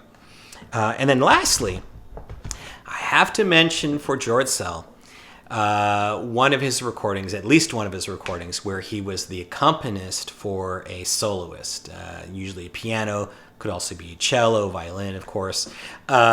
George Szell was just everywhere in the recording universe, from way back in the 30s all the way through the end of the 60s. He has so many iconic recordings where he's the accompanist for these great soloists, and maybe part of it was because he could always be counted on to, like I said, deliver the goods, the orchestral execution, the faithful reproduction of the score in a way that's both nuanced and dramatic, and whatever the score is calling for. One work that he especially was known for, and it's one that lends itself to good accompaniment, is the Brahms First Piano Concerto. I've heard it before called, it's like a symphony with piano obbligato, meaning that like the piano is almost sort of added to a symphony, because it is a really powerful work in terms of the orchestral writing. And Szell recorded it, to my knowledge, 4 different times, and they're all fantastic. One way back in the 30s with Arthur Schnabel, and then 3 of them I think they're all from the 60s with Rudolf Serkin, Clifford Curzon, and Leon Fleischer. All fantastic as well. The one that I especially recommend is the one with Curzon, partly due to the engineering. The John Culshaw Decca engineering is fantastic in this recording. And by the way, the orchestra in this case is, I think it's the London Symphony in this case, not the Cleveland. But in any case, they're pretty good, and they do just fine with Szell. In fact, more than fine. It's just one of the most powerful openings to this work you'll ever hear. And then Curzon had this wonderful artistry and touch that he brought to the solo part. So it's another one of those iconic concerto recordings, and one that I just have to mention if I'm bringing up great George Szell recordings. Okay, so that's Szell. Let's speak now about Englishman Sir John Barbirolli. Grand old John, or what was he known as? A glorious John. And with Barbirolli, the first word that comes to mind is warmth, especially the string sound that he got. He just loved to milk it. He was a very emotive conductor, very kind of hard on the sleeve, you might say. And in that way, he fit the composer who's probably his favorite, or at least the one he's most associated with. He fit him like a glove, and that's Mahler. He recorded most of the Mahler symphonies. Some of them we only have live interpretations. We are fortunate enough now to have this box from Warner collecting the EMI recordings together. And this is the one that makes the obvious choice if you're wanting to investigate Barbirolli. And in particular, his iconic versions of the Fifth Symphony, the Sixth, and the Ninth. The Ninth he did a little earlier with the Berlin Philharmonic. These are all recorded in the 60s with very good sound quality and depth to the orchestral sound. like I said, he was a very emotive conductor, and he brings out those elements of these works. The Sixth Symphony, it's a little controversial because the tempo is a little bit slow. You could say the same thing at the finale, about the finale of the Fifth Symphony, incidentally. But it's so powerful. To me, when I'm just listening at home and it's coming out my speakers, I'm just blown away by it. I know that for some people, exciting has to mean fast. For me, it's not always that way. And with Barbirolli, it's just thundering at the tempo that he picks. And then just the whole thing is really an overwhelming experience. The Fifth Symphony, too, is powerful and gorgeous. Of course, you want to have a beautiful adagietto, and he really does that very eloquently. And then the Ninth Symphony, which for me is... I put it up there with the Beethoven Ninth and the Bruckner Eighth as my sort of holy trinity of symphonies. Just epic works that I never get tired of, and I never get tired of trying different versions of. And his is right at the top of the heap. I know they said that the Berlin Philharmonic was not as familiar with Mahler at the time they recorded it. I don't know, for me, I don't hear anything out of the ordinary in terms of execution or them sounding tentative with the work. What I hear is them following along with Barbirolli and just really putting it out there emotionally. Especially his interpretation of the final adagio is just impeccable. That beautiful coda that goes into silence at the end. It's just unmissable. So, as you can tell, I'm a big fan of Barbirolli's Mahler. Get this box. Now, he was an Englishman and he loved string music, so what are the British composers known for? Barbirolli was arguably the best of them at interpreting the British composers. Starting with, we have Elgar, of course, late 19th century, and then slightly younger Vaughan Williams. The first recording I want to mention is this one from Elgar of the iconic Enigma variations. Glorious John brings that wonderful warmth, wonderful nuance, wonderful character and color to it. Nimrod, of course, is probably the most famous movement, very eloquently and powerfully done. That beautiful warm sound. This incidentally, okay, so this is his Halle Orchestra. That's the orchestra that he sort of cultivated from the early 50s. They're sometimes denigrated in some circles as not being a top flight outfit. To me, again, I care more about interpretation than I do about perfect orchestral execution. They sound just fine to my ears, and they obviously knew Barbirolli very well. And this particular recording, this dates from 1956. He did have a later one in the early 60s, which is also very good. I just think this one has that extra bit of energy and inspiration. Now let's talk about Vaughan Williams and this recording of the London Symphony. The date is from the late 50s, so it's a fairly good mono sounding recording. And this is one of those Dutton issues, so it's particularly good sounding. You can also get it from EMI.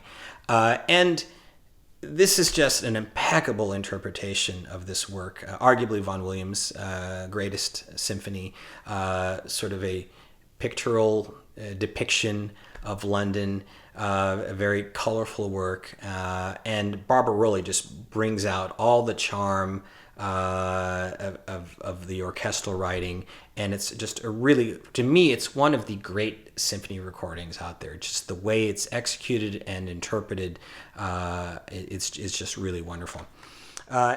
And then finally, for those two British composers, Elgar and Vaughan Williams, you have to mention, of course, Barbirolli's one of his most famous recordings, the one of English string music that combines the fantasias of Vaughan Williams, Fantasia on a theme of Thomas Tallis, and also the one based on Greensleeves, and with the Elgar string works, Introduction and Allegro for Strings, the Serenade, the beautiful, beautiful Elegy and Sospiri, and this recording, it's not only beautifully played and beautifully interpreted, but the depth of the sound is really wonderful. That deep, beautiful string sound. It's really an iconic recording. And again, another one of those alignment of stars between orchestra and conductor and composer and recording engineer that really is a gift to all us classical music listeners.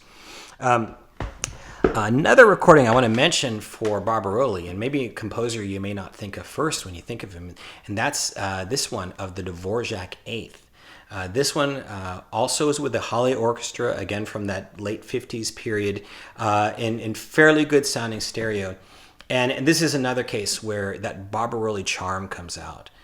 It's such a charming, colorful, tuneful work. It's one of my favorite symphonies. And this one, just everything sounds right. It's got that humanity to it, that it's never sounds stiff or stale in any way. And it just really brings out the charm of the work. And then finally, for Barbirolli, I have to say, I was saying about George Szell, he definitely gets the prize, Szell does, of greatest accompanist on record, certainly in terms of volume. But Barbirolli, he had quite a few too, and especially early in his career. This one happens to be a live recording. And this is of the Rachmaninoff Third Piano Concerto. I believe it was at Carnegie Hall, and it is with the New York Philharmonic in the early 40s. Unfortunately, dreadfully recorded. It's even people who tolerate historical recordings may not be able to tolerate this. However, I'm going to tell you right now, this is, to my mind, the most exciting concerto recording that exists.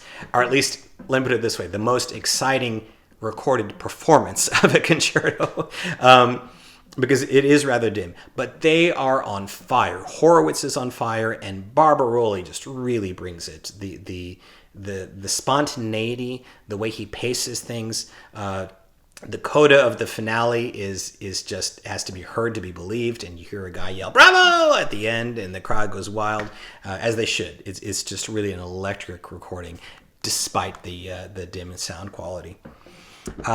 Now, next, I want to talk about another Mahler specialist. This time, a conductor who was originally from Ukraine, Jascha Horenstein. His Mahler, he also was very emotive, but I think in a much more controlled way compared to Barbirolli, much more patient way. That's the key word with Horenstein, I have to say. I think that's something that a lot of his detractors miss. And that's in the patience and the way he slowly builds things and builds the intensity in a way kind of like a pot that has this lid on it, and you can see the smoke coming out, and you just wait for the right time to bring that lid off. Horenstein built climaxes as strongly or more powerfully than any conductor I've heard, just really incredibly. But then he also had this dedication that came across in every bar. Everything meant something. He was obviously a very soulful person, very dedicated to Mahler. I believe one thing he once said was that his biggest regret on dying is that he won't hear Das Lied von der Erde ever again. So he was a very spiritual person who particularly felt the music of Mahler, and that comes across. This is probably the most famous of his Mahler symphony recordings, partly because it's a studio recording. This is the Symphony Number 3. And again, it's very powerfully and eloquently done, especially that adagio, which builds to that wonderful climax. It's well recorded. It's like from around 1970. It doesn't have the fullness of sound you would prefer. It's a little bit thin in terms of its sound. It's with the London Symphony, so it's well played. Just not as the depth of the stereo sound is not quite what you want, but the interpretation is fantastic. However, for Mahler, I have to mention what is not only in my mind the best example of Horenstein on disc, but one of the best Mahler recordings that exist as well. That's this one, the Symphony Number 8, Symphony of 1000. Difficult work to bring off, not just in terms of execution, but it's one that can be difficult for people to stick with as it's going. It's very dense. It's with chorus throughout. You really need to be sold on it. And that's what you get here with Horenstein.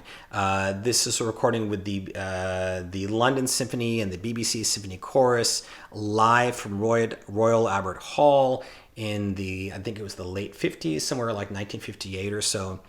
And there's, of course, that sense of occasion. And again, Horenstein builds it patiently. It doesn't just hit you over the head with that opening Veni Creator Spiritus. You have to be a little bit more patient with it, but then it builds, and then the climaxes that he gets to in the middle, and especially that final chorus Mysticus, the way he just, lets it build and build and build until, it's just few, if any, conductors have ever been able to pull that off. And again, it's that attention to every single measure in the score means something. And for me, that's something that's really important that Horenstein does. He's always telling a story, and he's always connected to the meaning of the music. So a work like the Eighth, which I think is difficult to bring off in terms of its length and density, you really want something like this. The only, of course, downside is it's a live recording from the 50s, so it's not going to give you the full orchestral splendor. But in terms of the interpretation and something to sell you on the work, this is just one of the great symphony recordings in existence. Now, this one is a studio recording that I want to mention next. This one is of Nielsen's Fifth Symphony with I think it's the New Philharmonia. Yeah, and again, it's that Horenstein gift for building intensity. He has that wonderful way with the end of the first movement, with the percussion that kind of goes off on this tangent and battles the orchestra, and then that second movement, a little slower maybe than some other versions, but once again just building that intensity to that, just this wonderful exhale at the end. It's a really, really powerful interpretation. And then finally, a work which is not that lucky on record. There are not that many iconic versions. This is, I believe, another live recording, but it's pretty well recorded. And that's the Liszt Faust Symphony. This one's like, I think around like 1972 with, who is this? The BBC Northern Symphony Orchestra. And another work that can be because it's very long, and it can put you to sleep if it's not in capable hands. And again, with Horenstein, everything just makes sense. Everything, he's always telling the story so that every part of the work really does what it's supposed to do in terms of holding the listener's interest. So really, really well done. All right, so that's Horenstein. Let's now visit the other side of the Iron Curtain and Yevgeny Mravinsky, the most famous Russian conductor, or definitely the one among those who stayed in the Soviet Union. And he really built the Leningrad Philharmonic into an incredibly virtuosic outfit. And of course, for Mravinsky, you have to begin with his iconic Deutsche Grammophon recordings of the final 3 Tchaikovsky symphonies from the start of the 1960s. These were the stereo recordings. He did the Pathétique and the Fifth a few years earlier in mono, which are also excellent. But generally speaking, if you want to hear it for the first time, you want to check out these stereo recordings. Incredibly virtuosic, incredibly passionate. Sometimes people think he goes too far in gilding the lily in terms of just the raw excitement. But he was very good at dramatic pacing. And if you want the sort of going for broke, going for it all interpretation of Tchaikovsky, you get it here in really wonderful sound. I also want to mention a composer that he, of course, championed, being a fellow Soviet, Dmitri Shostakovich. And the one I want to highlight is this one, the Shostakovich 10th. arguably Shostakovich's greatest symphony. Very, very bleak, dark work, very intense, and you get, again, the full intensity here. This is from 1954, but it's a very present recording, very alive. You really hear everything really well, and just absolutely they take it to the limit. They put the pedal to the metal in terms of the emotions and the excitement in this interpretation. So that's Mravinsky. Now let's come back over to Central Europe and talk about the Austrian conductor Karl Böhm. A lot of people might think of Böhm as kind of a little bit staid, because he was very much a traditionalist. He was in the traditional German Romantic repertoire, and he didn't do anything that unique or special in terms of his interpretation. He just knew the music very well and knew it all very well. Just incredible breadth of everything in that repertoire, from Mozart through Richard Strauss. And I think the starting point is what might be his most famous recording, at least in terms of symphonic repertoire, and that's of his fellow Austrian Anton Bruckner, the Bruckner Fourth, the Romantic Symphony, with the Vienna Philharmonic, very well recorded from the 70s. And luckily, Karl Böhm was one of those conductors who lived long enough to bring us his gifts in very good stereo sound. And you get here, like I was saying, that naturalness, that knowledge of the score. It's a very powerful, beautiful interpretation, beautifully played by the Vienna Philharmonic. One of those Vienna Böhm kind of, showpieces. Sorry, I say Böhm. I sometimes fall into that. That's an Americanized version. The name is Böhm with the umlaut. B-O-H-M, Karl Böhm. Now, next, I want to mention his Beethoven. And the thing about his Beethoven, I think, is its consistency. Particularly in those symphonies that are more the even symphonies. So his cycle with the Vienna Philharmonic, I'm not a big fan of cycles myself, but if you're going to pick one, I would say this is the one to go for. Just beautifully played, wonderfully interpreted. You also get the overtures here. It's just very, very powerful. In particular, the fourth is excellent. The Pastoral Symphony, right up there with Bruno Walter and Otto Klemperer. Wonderful eighth, a wonderful seventh.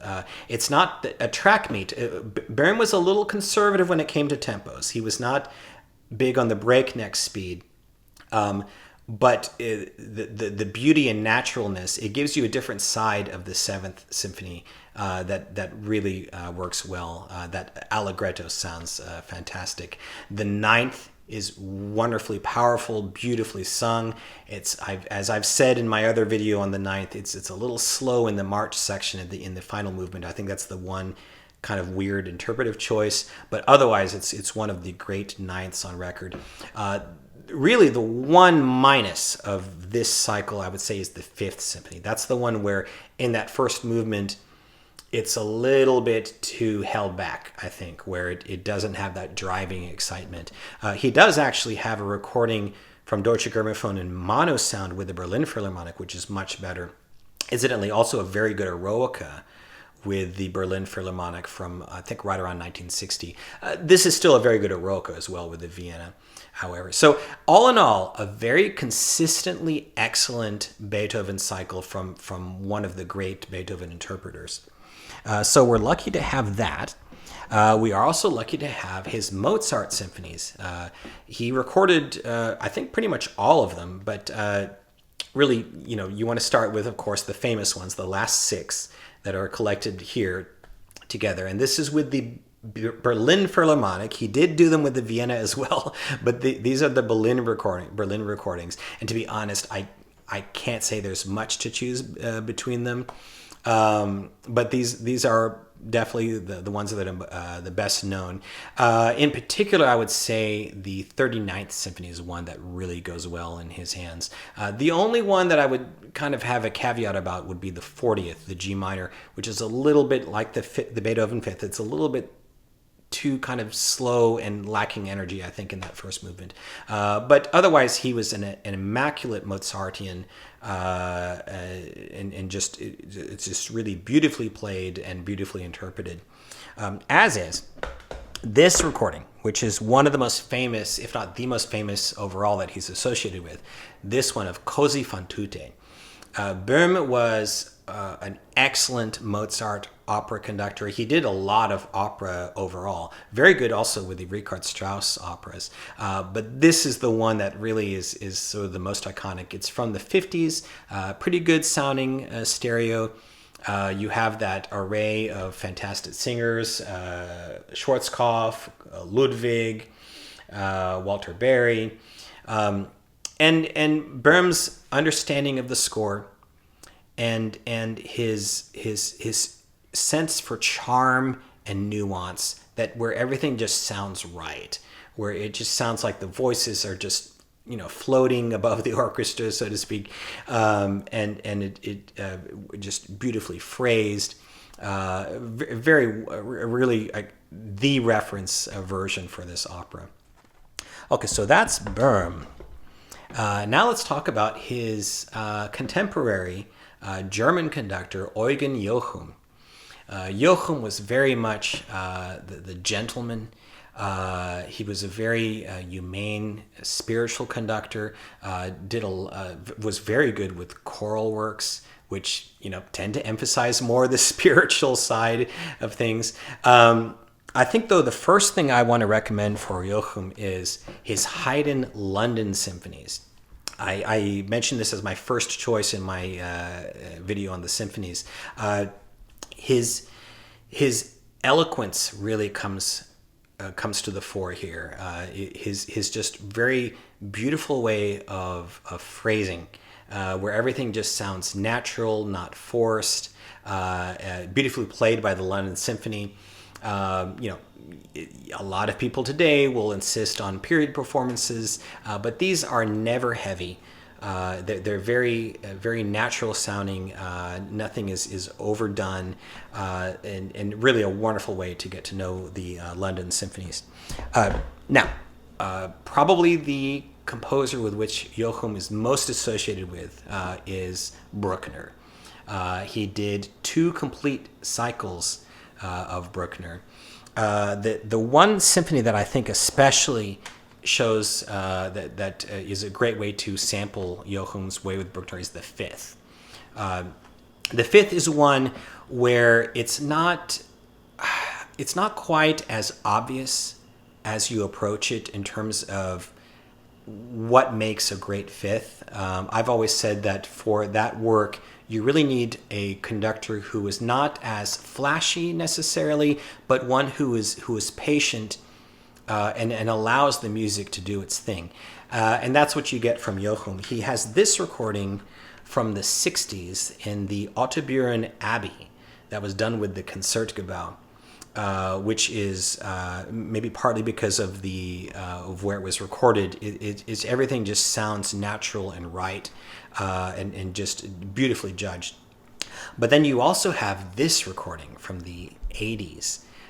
This is a live recording, but it's very well recorded, very present stereo sound. And it's also with the Concertgebouw, if I didn't mention that. This one is almost over the top. It's a lot slower, but it's really powerful. And you get the sense that Jochum was really trying to make a statement here. It's obviously a work that was very close to his heart. It's actually one of those performances that I say it's not always it's not your everyday listening type of performance. Let me put it that way. Just really overwhelming climaxes and just very very intense and a real experience.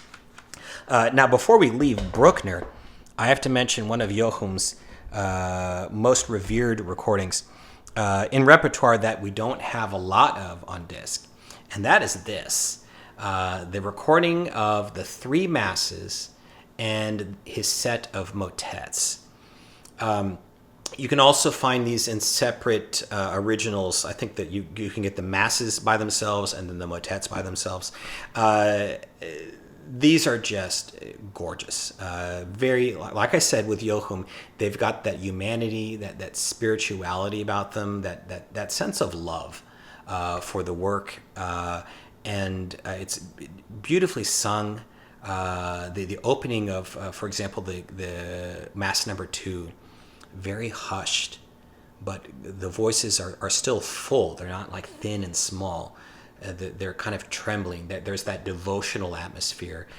Just wonderful, and frequently shows up on these greatest recordings of all time lists, and for good reason. It's a really special set of recordings, beautifully recorded as well. Now, Jochum did very well with choral works. So another one I want to mention, another very spiritual work, is the St. Matthew Passion. This is one he did with the Concertgebouw, I believe is the late 60s, and this is one where everything to me sounds right.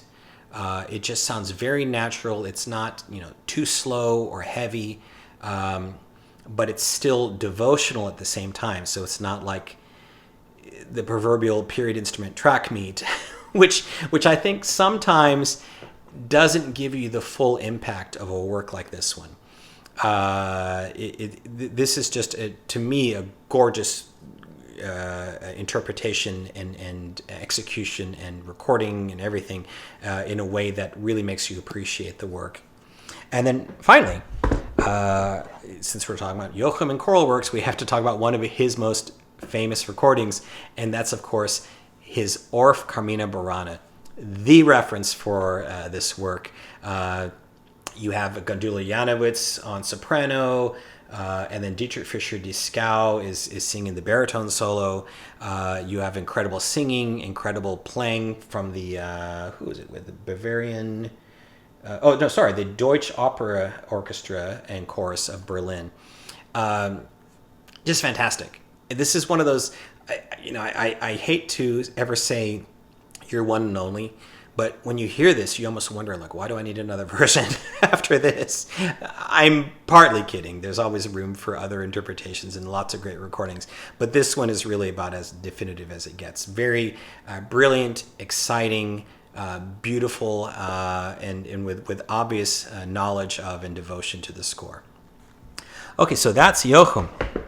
Now we come to the big man, Herbert von Karajan. And I say that because he was such a giant figure, particularly at the time he arrived, with stereo, becoming the head of the Berlin Philharmonic, and then just recording everything and anything under the sun, and recording it once, twice, 3 times a lady.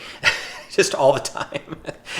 He'll have a set in the 60s and then one in the 70s and then one in the 80s.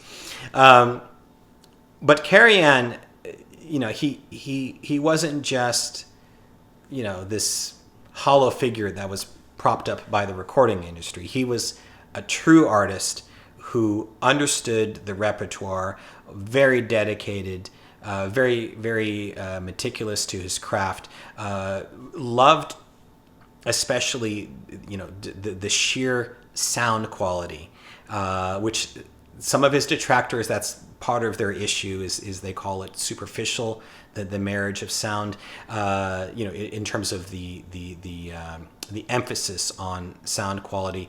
I don't agree with that. I think it's something that he just always wanted to make sure was present. He definitely did not like ugly music making. And for him, I start with Richard Strauss. I think that's a composer that Karajan, you could always go to the bank with for Richard Strauss. In his heyday with the Berlin Philharmonic, when they were making these spectacular sounding recordings in the 60s and 70s, and just the raw power of it, and the beauty of the sound as well, tailor-made for Richard Strauss. The first I have to mention is maybe the most famous of them all, of course, the Also sprach Zarathustra from 1974. Just as powerful an opening as you can imagine, and then the rest of the work is also powerful and beautiful and gorgeous. Just everything you could want to love this work. One of, in my mind, the great orchestral recordings of all time. And then also these, Tod und Verklärung and Metamorphosen from the early 70s with the Berlin Philharmonic.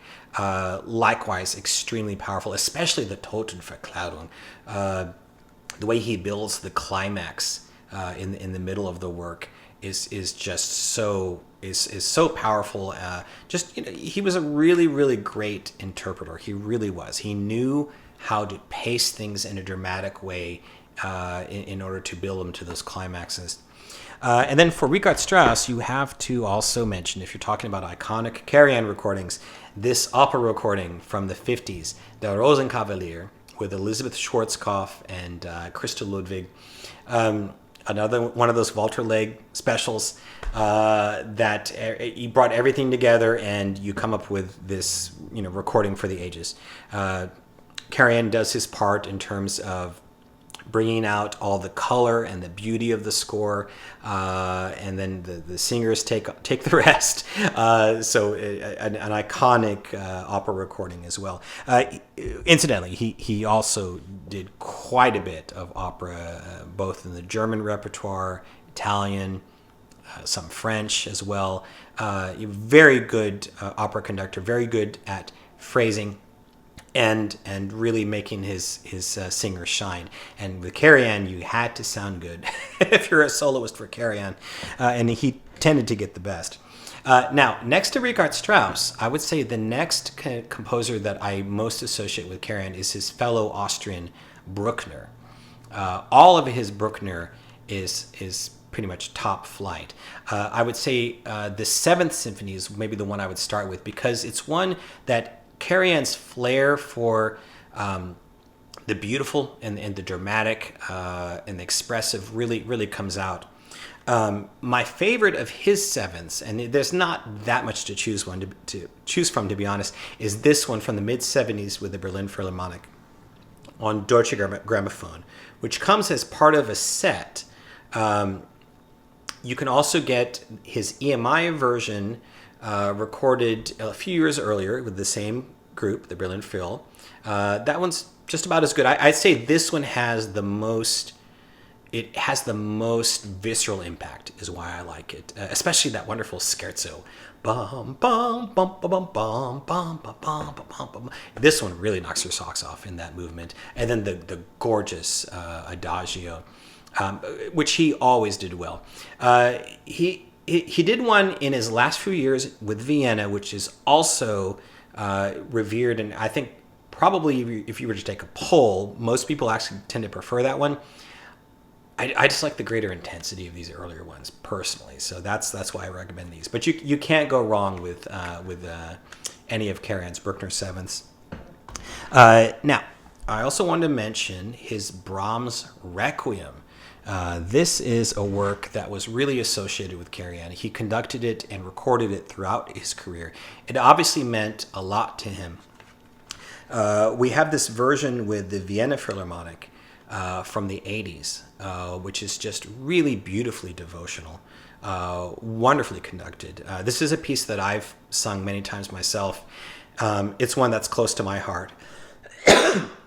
So to hear a conductor who obviously knows the nooks and crannies of the score very well, and just how to pace it just right, has just the right amount of flexibility and evocation of the different dramatic parts as well. It's really something. The chorus, the one issue with Karajan's choral recordings is sometimes the choruses tended to sound a little bit thin and recessed. They weren't as to the fore.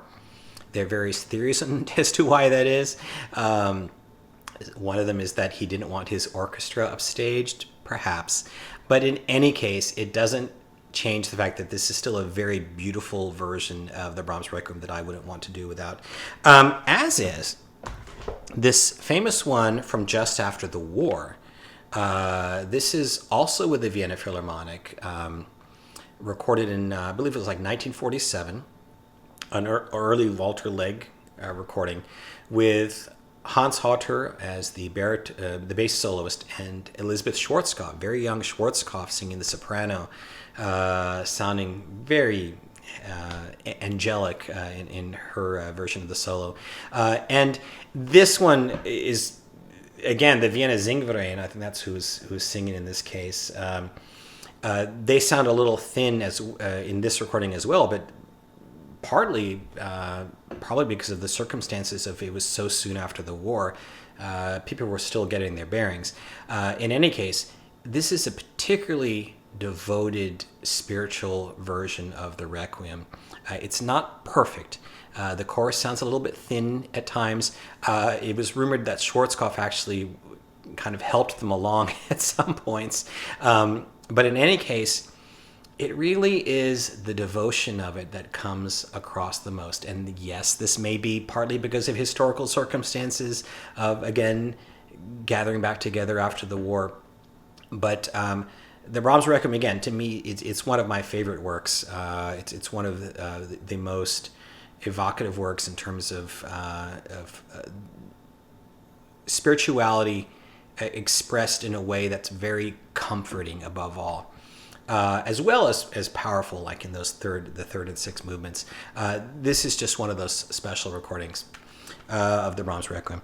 And then I also want to mention a few more for Karajan. This is another choral recording. This one is considered the reference pretty much for the creation. It's got a stellar cast. Let's see who we have. Of course, Fritz Wunderlich is the tenor. Gadula Janowitz, the soprano. Who's playing? Who is our? It's getting dark here. Fischer Dieskau is on here, but he's one of the smaller parts. Okay, Walter Berry, of course. He's Raphael. And it's with the Berlin Philharmonic this time and the Vienna Singverein. Just amazing version of this work. That's just really powerful and beautiful and charming and just perfectly judged and beautifully recorded. And next, I want to mention now for Karajan, stepping outside of the German repertoire into the French repertoire with this disc, in particular the Debussy La Mer and Prélude à l'après-midi d'enfant. This is with a Berlin Philharmonic from the 60s, very famous recording. I love it. I love what he brings to it in terms of the beauty of the sound. I think that adds to the impressionistic soundscape. Not everyone likes it. Some people think that it's a little too fudgy, that's not clear enough. But not everyone's going to like everything. But for a lot of people, this is like one of the great recordings of this repertoire. Beautifully recorded. And then finally, Karajan recorded quite a bit of 20th century repertoire. And one of the works that he really brought to the fore was Honegger's Symphony No. 3, Liturgique, as well as the Symphony No. 2. This is a fantastic disc. You might even make the argument that this is Karajan's greatest contribution to the classical discography, because these are not very well known works. Honegger was a Swiss composer who wrote these at the end of World War II, and they are very bleak, very dark.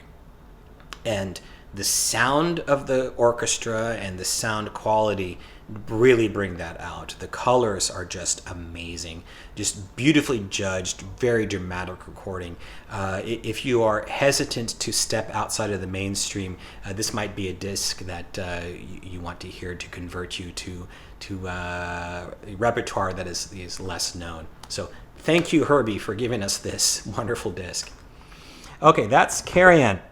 Now let's talk about, way back at the beginning, we were talking about in the early 20th century, you had the Toscanini-Furtwängler debates. In the stereo recording era, you had the Karajan versus Bernstein debates. Although it wasn't quite the same, because it's not like they were diametrically opposed to each other in terms of philosophy and also in terms of the repertoire. There wasn't it. They really kind of had their places more, although there was some. I'm actually going to start off for Bernstein with a composer that both conductors did, in fact, both specialize in, and that's Sibelius. This is his 1960s Fifth Symphony with the New York Philharmonic, and this is just amazingly exciting, virtuosic, as good a fifth as you can imagine hearing. And I think maybe the first place to start, if you want to hear Lenny in his heyday in New York, really just knocking your socks off with incredible interpretation and playing. For Bernstein, you also, now this is where there's not any overlap with Karajan. You also, of course, have to look at his interpretations of American repertoire. Nobody did it better. And maybe the first disc to start with is this one, the Copland, the disc of Copland orchestral works, highlighted, of course, by his masterpiece Appalachian Spring, also featuring Billy the Kid, Rodeo. We're talking American works now, and the Fanfare for the Common Man. Bernstein just obviously knew the score very well. He was a friend of the composer. Everything is just wonderfully highlighted. That beautiful American landscape is just wonderfully painted by Bernstein and his musicians, and just like his recordings of Ives and Harris and others, Bernstein's Copland recordings are not to be missed. Now, the composer, however, that probably you probably associate with Bernstein more than any. His first love, you might say. Literally, he wanted to be buried with the Fifth Symphony Adagietto, or he was buried with it on his heart, and that's Gustav Mahler. Bernstein gave us two cycles. One was a true cycle with the New York Philharmonic in the 60s, and then you had a more patched together cycle on Deutsche Grammophon.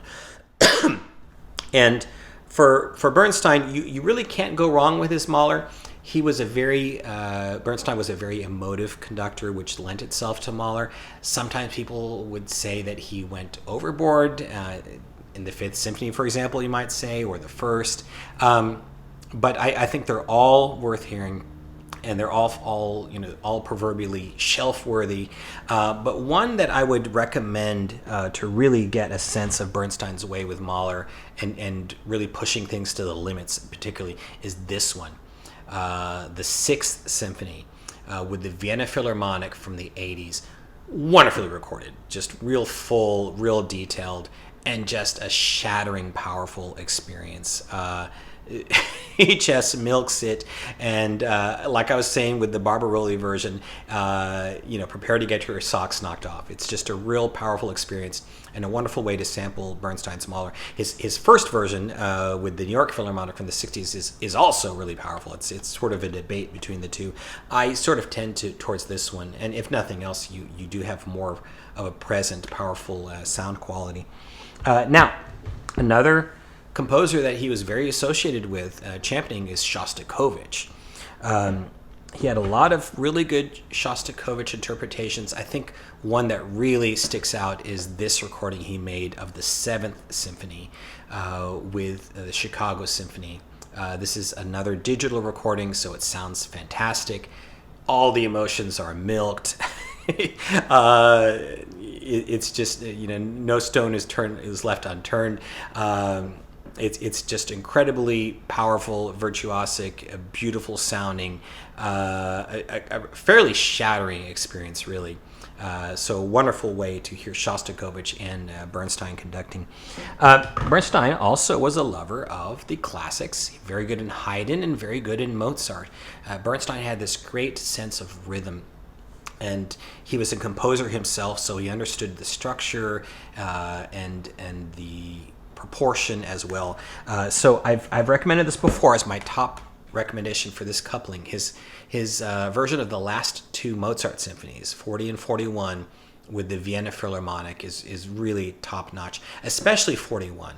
Again, that rhythmic vitality works wonderfully, especially in that final movement. I also want to recommend, while we're sticking with Mozart, Bernstein was very good with voices, very good with choirs.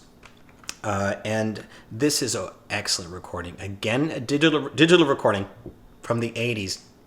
It's with the Bavarian Radio Symphony Orchestra and Chorus. And this is the Mozart Great Mass in C minor. It starts off with the dee-dum bum bum dee-dum bum bum dee-dum bum bum bum bum bum bum bum dee-dum. And it has everything you could want in a mass. It's just a really well-written choral work, one of the great standards of choral writing. And Bernstein just does a wonderful job with it. It's very dramatic, very powerful, but nothing overly done. This is a work that features the soprano. You have a wonderful soprano solo from Arlene Auger. Another one of really the reference recordings that Bernstein left behind for us. And then finally for Bernstein, I want to mention another composer that I think really fit him very well, and that's Robert Schumann. His set of the Schumann symphonies, and obviously, this is another debate with Bernstein. A lot of people prefer his earlier 60s New York recordings, which I do too. I think they're very good. But a lot of them kind of poo-poo the later ones in Vienna as being too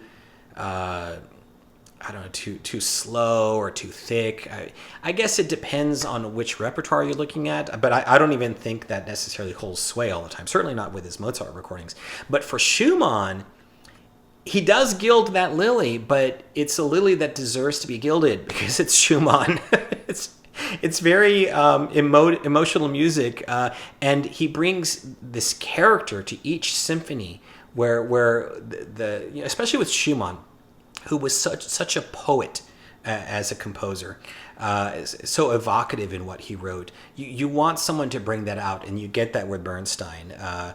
Each of the symphonies, I really think, is really wonderfully done in his hands. So that is Bernstein. Now let's talk about a contemporary of Bernstein who, like Karajan and like Bernstein, left a ton of recordings. Georg Solti, who made his name mostly with the Chicago Symphony. Now, Solti, the thing about Solti is he was very reliable, and I'll be honest, his interpretations of the standard repertoire are not my favorite, and I would argue that for the most part you don't see them really show up anymore. I might even say what I said earlier about Karajan being promoted heavily, but standing up to the scrutiny. You might say Solti's recordings have a lot of them have kind of been forgotten. Why is that? I think maybe part of it is there's a little bit of a lack of warmth, maybe, and in terms of interpretation, he wasn't doing a whole lot. He was kind of a technician, but at the same time, we're talking about why are these conductors remembered today? What Solti did bring was this incisive attack, this incisive energy, and for a recording like this one, that worked particularly well. This is very famous reference recording of Richard Strauss's Salome. This is from the 60s. Another one of those spectacularly engineered John Culshaw Decca recordings. You've got Birgit Nilsson as Salome. That helps too. But this is what I'm talking about with Solti. It's that electricity that he brought, that visceral electricity. That's the part of him that some might say in other repertoire is kind of hollow. But it depends. For this, it works perfectly well. It's just the combination of Solti and Nilsson and Culshaw in a barn burner like Richard Strauss's Salome, a real screamer, to be honest. It gives you everything you want. So again, thank you, the stars, for aligning to give us a recording like this and give us something that we can really say for Georg Solti is a reference recording and a wonderful way to explore his art. Next, let's talk about the Italian Carlo Maria Giulini. Now, Giulini, I would say, he's sort of maybe more the opposite of what you might say about Solti. Giulini was this sort of aum, more spiritual. He kind of drew things out. If anything, he might have been accused often of having a lack of incision. But what you can't deny with Giulini is quite often he would hit the mark when it came to bringing in this humanity and depth and spirituality to what he conducted. And for me, that especially comes across in this late 80s recording from Vienna of the Bruckner Ninth. One of the most powerful symphony recordings that I know of. Overwhelming in its power. Just really incredible. A little slower, especially in that final movement than a lot of other versions, but just done with such devotion and commitment. It just really hits the mark, and it's a real great tribute to Giulini's work as a conductor. I also want to mention this earlier recording from his career, very famous, from the 60s, of the Verdi Requiem, headlined by Elizabeth Schwarzkopf and with the Philharmonia Chorus and Orchestra. Very good recorded for its time. Not, the Verdi Requiem is one of those pieces that people tend, you're going to want to have the absolute max when it comes to recording quality. So you don't quite get that here, but it's good enough to bring home the impact of the work. And with Giulini, you do get that excitement here, like in the Dies Irae and in the faster movements, but you also get that spirituality as well. Just a real reference version of this work, of this great choral masterpiece. Next, let's talk about a very kind of maybe mercurial, you might say, conductor in terms of his. Just in terms of his output, and that, of course, is Carlos Kleiber. He didn't leave us very much, but what he left us was very good, including what is, I would say, probably the most famous classical record of all time, the Beethoven Fifth that he recorded in the mid-70s with the Vienna Philharmonic. That was just a sensation the moment that it was released. And literally the moment, because it's that opening movement that is just perfection. It's lithe and sinewy and exciting, and the dramatic pacing is just impeccable, and then the playing is real powerful, and it's recorded wonderfully. So it was just a perfect aligning of the stars. And it's funny because you could say that one movement is enough to make his whole career. It pretty much did, because we don't have that much else besides this recording. We have the seventh that this is coupled with, and then we have a few others. But pretty much everything that he did, it's looked at with hushed anticipation at the very least, because you want to see what he's going to do next. And yes, he did not end up being as great a conductor as he could have been if he had recorded more, but certainly he gave us quite a bit, including this iconic recording of the Fifth Symphony. I would argue that after that first movement, it's very good. It doesn't necessarily eclipse everything that's come before or after, but it's still very good and worthy of the reputation. This other recording now, again, he didn't have that much, but he did a recording of the Brahms Fourth with the Vienna Philharmonic in early digital that is also revered as a reference version. And I personally agree with that. I think the way he conducts it, he emphasizes both the beauty of it and as well as the drama, like that final Passacaglia. And he's got this flexibility to his conducting as well. Nothing's ever too heavy. It's never stiff in any way. It's always moving in a very flexible way. He just was a master at dramatic pacing. By the way, he was the son of another great conductor, Erich Kleiber, who I probably could have added to this discussion as well. Just real quick, he did a great Mozart, Marriage of Figaro, for example, some great Beethoven, his Eroica and his Fifth is excellent as well as the Strauss Rosenkavalier. But anyways, his son came along in the stereo era, and he became a sensation as well. So excellent fourth to go along with his Beethoven recordings. And then finally, I want to mention an opera recording. He was very good at opera. And this one is Wagner's Tristan und Isolde, which Kleiber brings all his imagination, all his wonderful conducting skills to, and what I think is really one of the great versions of this masterpiece. It's got Margaret Price as Isolde and René Colo as Tristan, and it's just a very powerful version, very intense, that I think stands comparison with the great Furtwängler recording that I mentioned earlier. Okay, so that's Kleiber. Now let's talk about one more traditional symphonist among the 20th century conductors, actually 20th century going into the 21st century, and that is Claudio Abbado, the Italian conductor, who recorded a ton, and I think is maybe looked at today as being a little bit more in terms of output and less in terms of being remembered for a lot of those recordings. That tends to happen sometimes. Of course, he was the one who followed Herbert von Karajan as the conductor of the Berlin Philharmonic, and those are huge shoes to fill, so that's a difficult task. Maybe fittingly, I think his best recording from his tenure was one of his very first. That is this Brahms Third, part of his cycle, which was very good, that he came out with pretty much as soon as he became the Berlin Philharmonic conductor. This Brahms Third shows Abbado's gifts for lyricism, for warmth.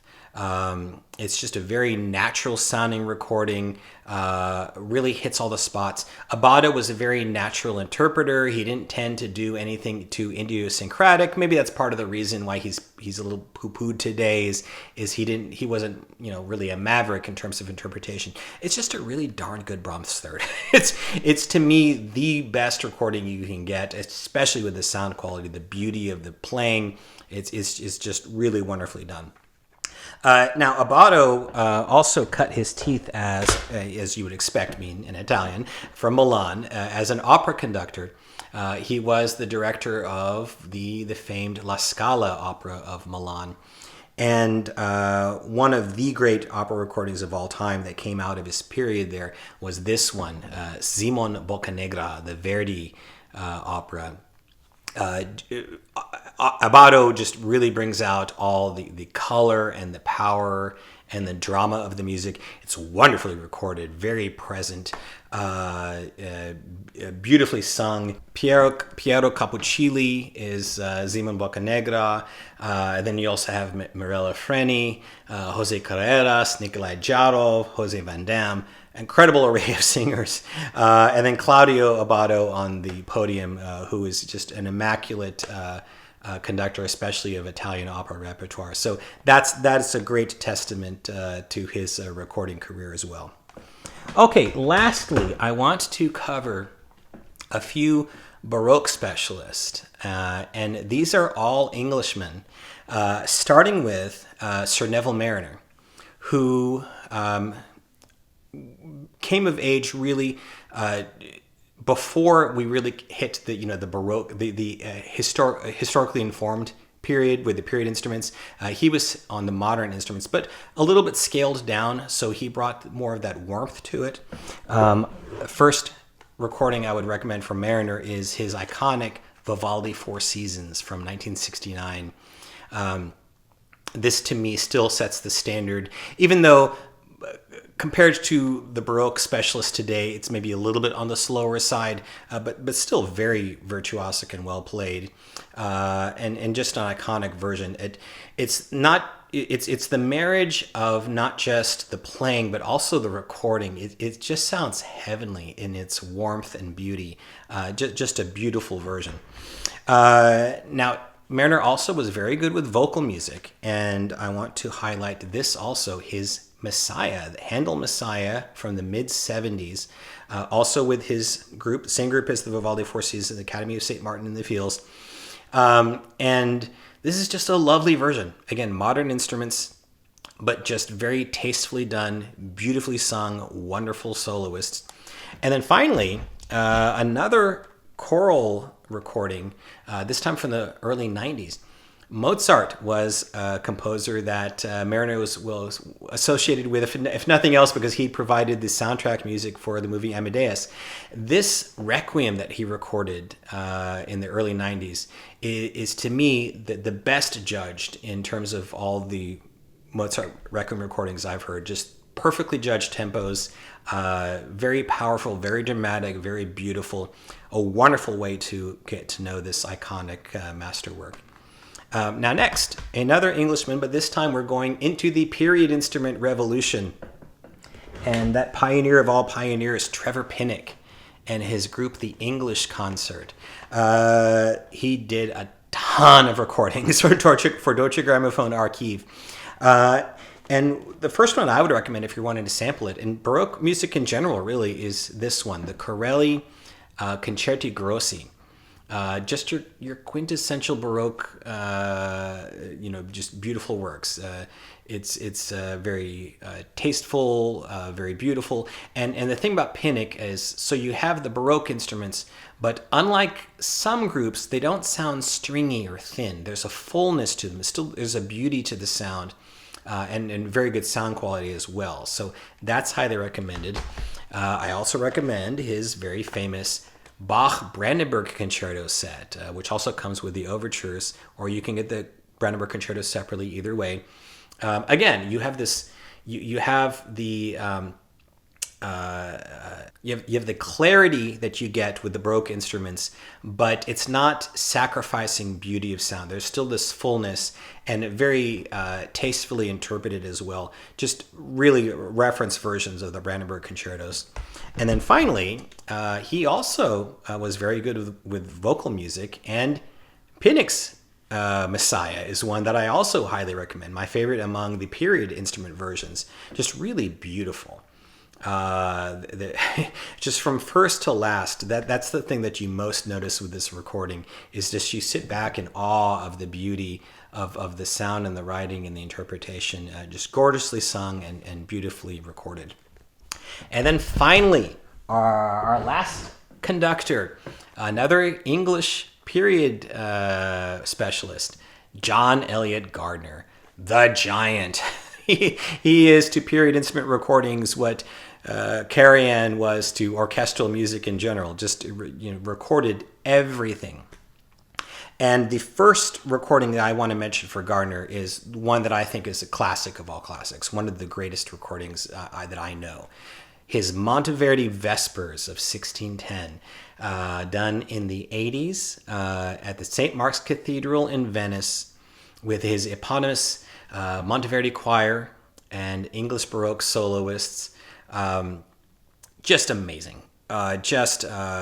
Iconic version of this masterpiece, one of the great musical masterpieces of Western music, and the sound quality. It's very reverberant, of course, considering where it's recorded, but that fits perfectly with the music. Beautifully sung. His choir, the Monteverdi choir, is always one that you can just take to the bank. It's not just the beauty of their sound, but it's also the nuance of their interpretations and their dexterity. They're just top class with really everything they did. Now, Gardiner is especially known for his slew of Bach recordings. He just did everything with Bach multiple times. So it's hard to pick just one. The one that I would pick out first is this one, the Magnificat. I think this kind of displays Gardiner and his Monteverdi choir and an English Baroque soloist at their best. Their execution, it's their flair for the dramatic and the exciting.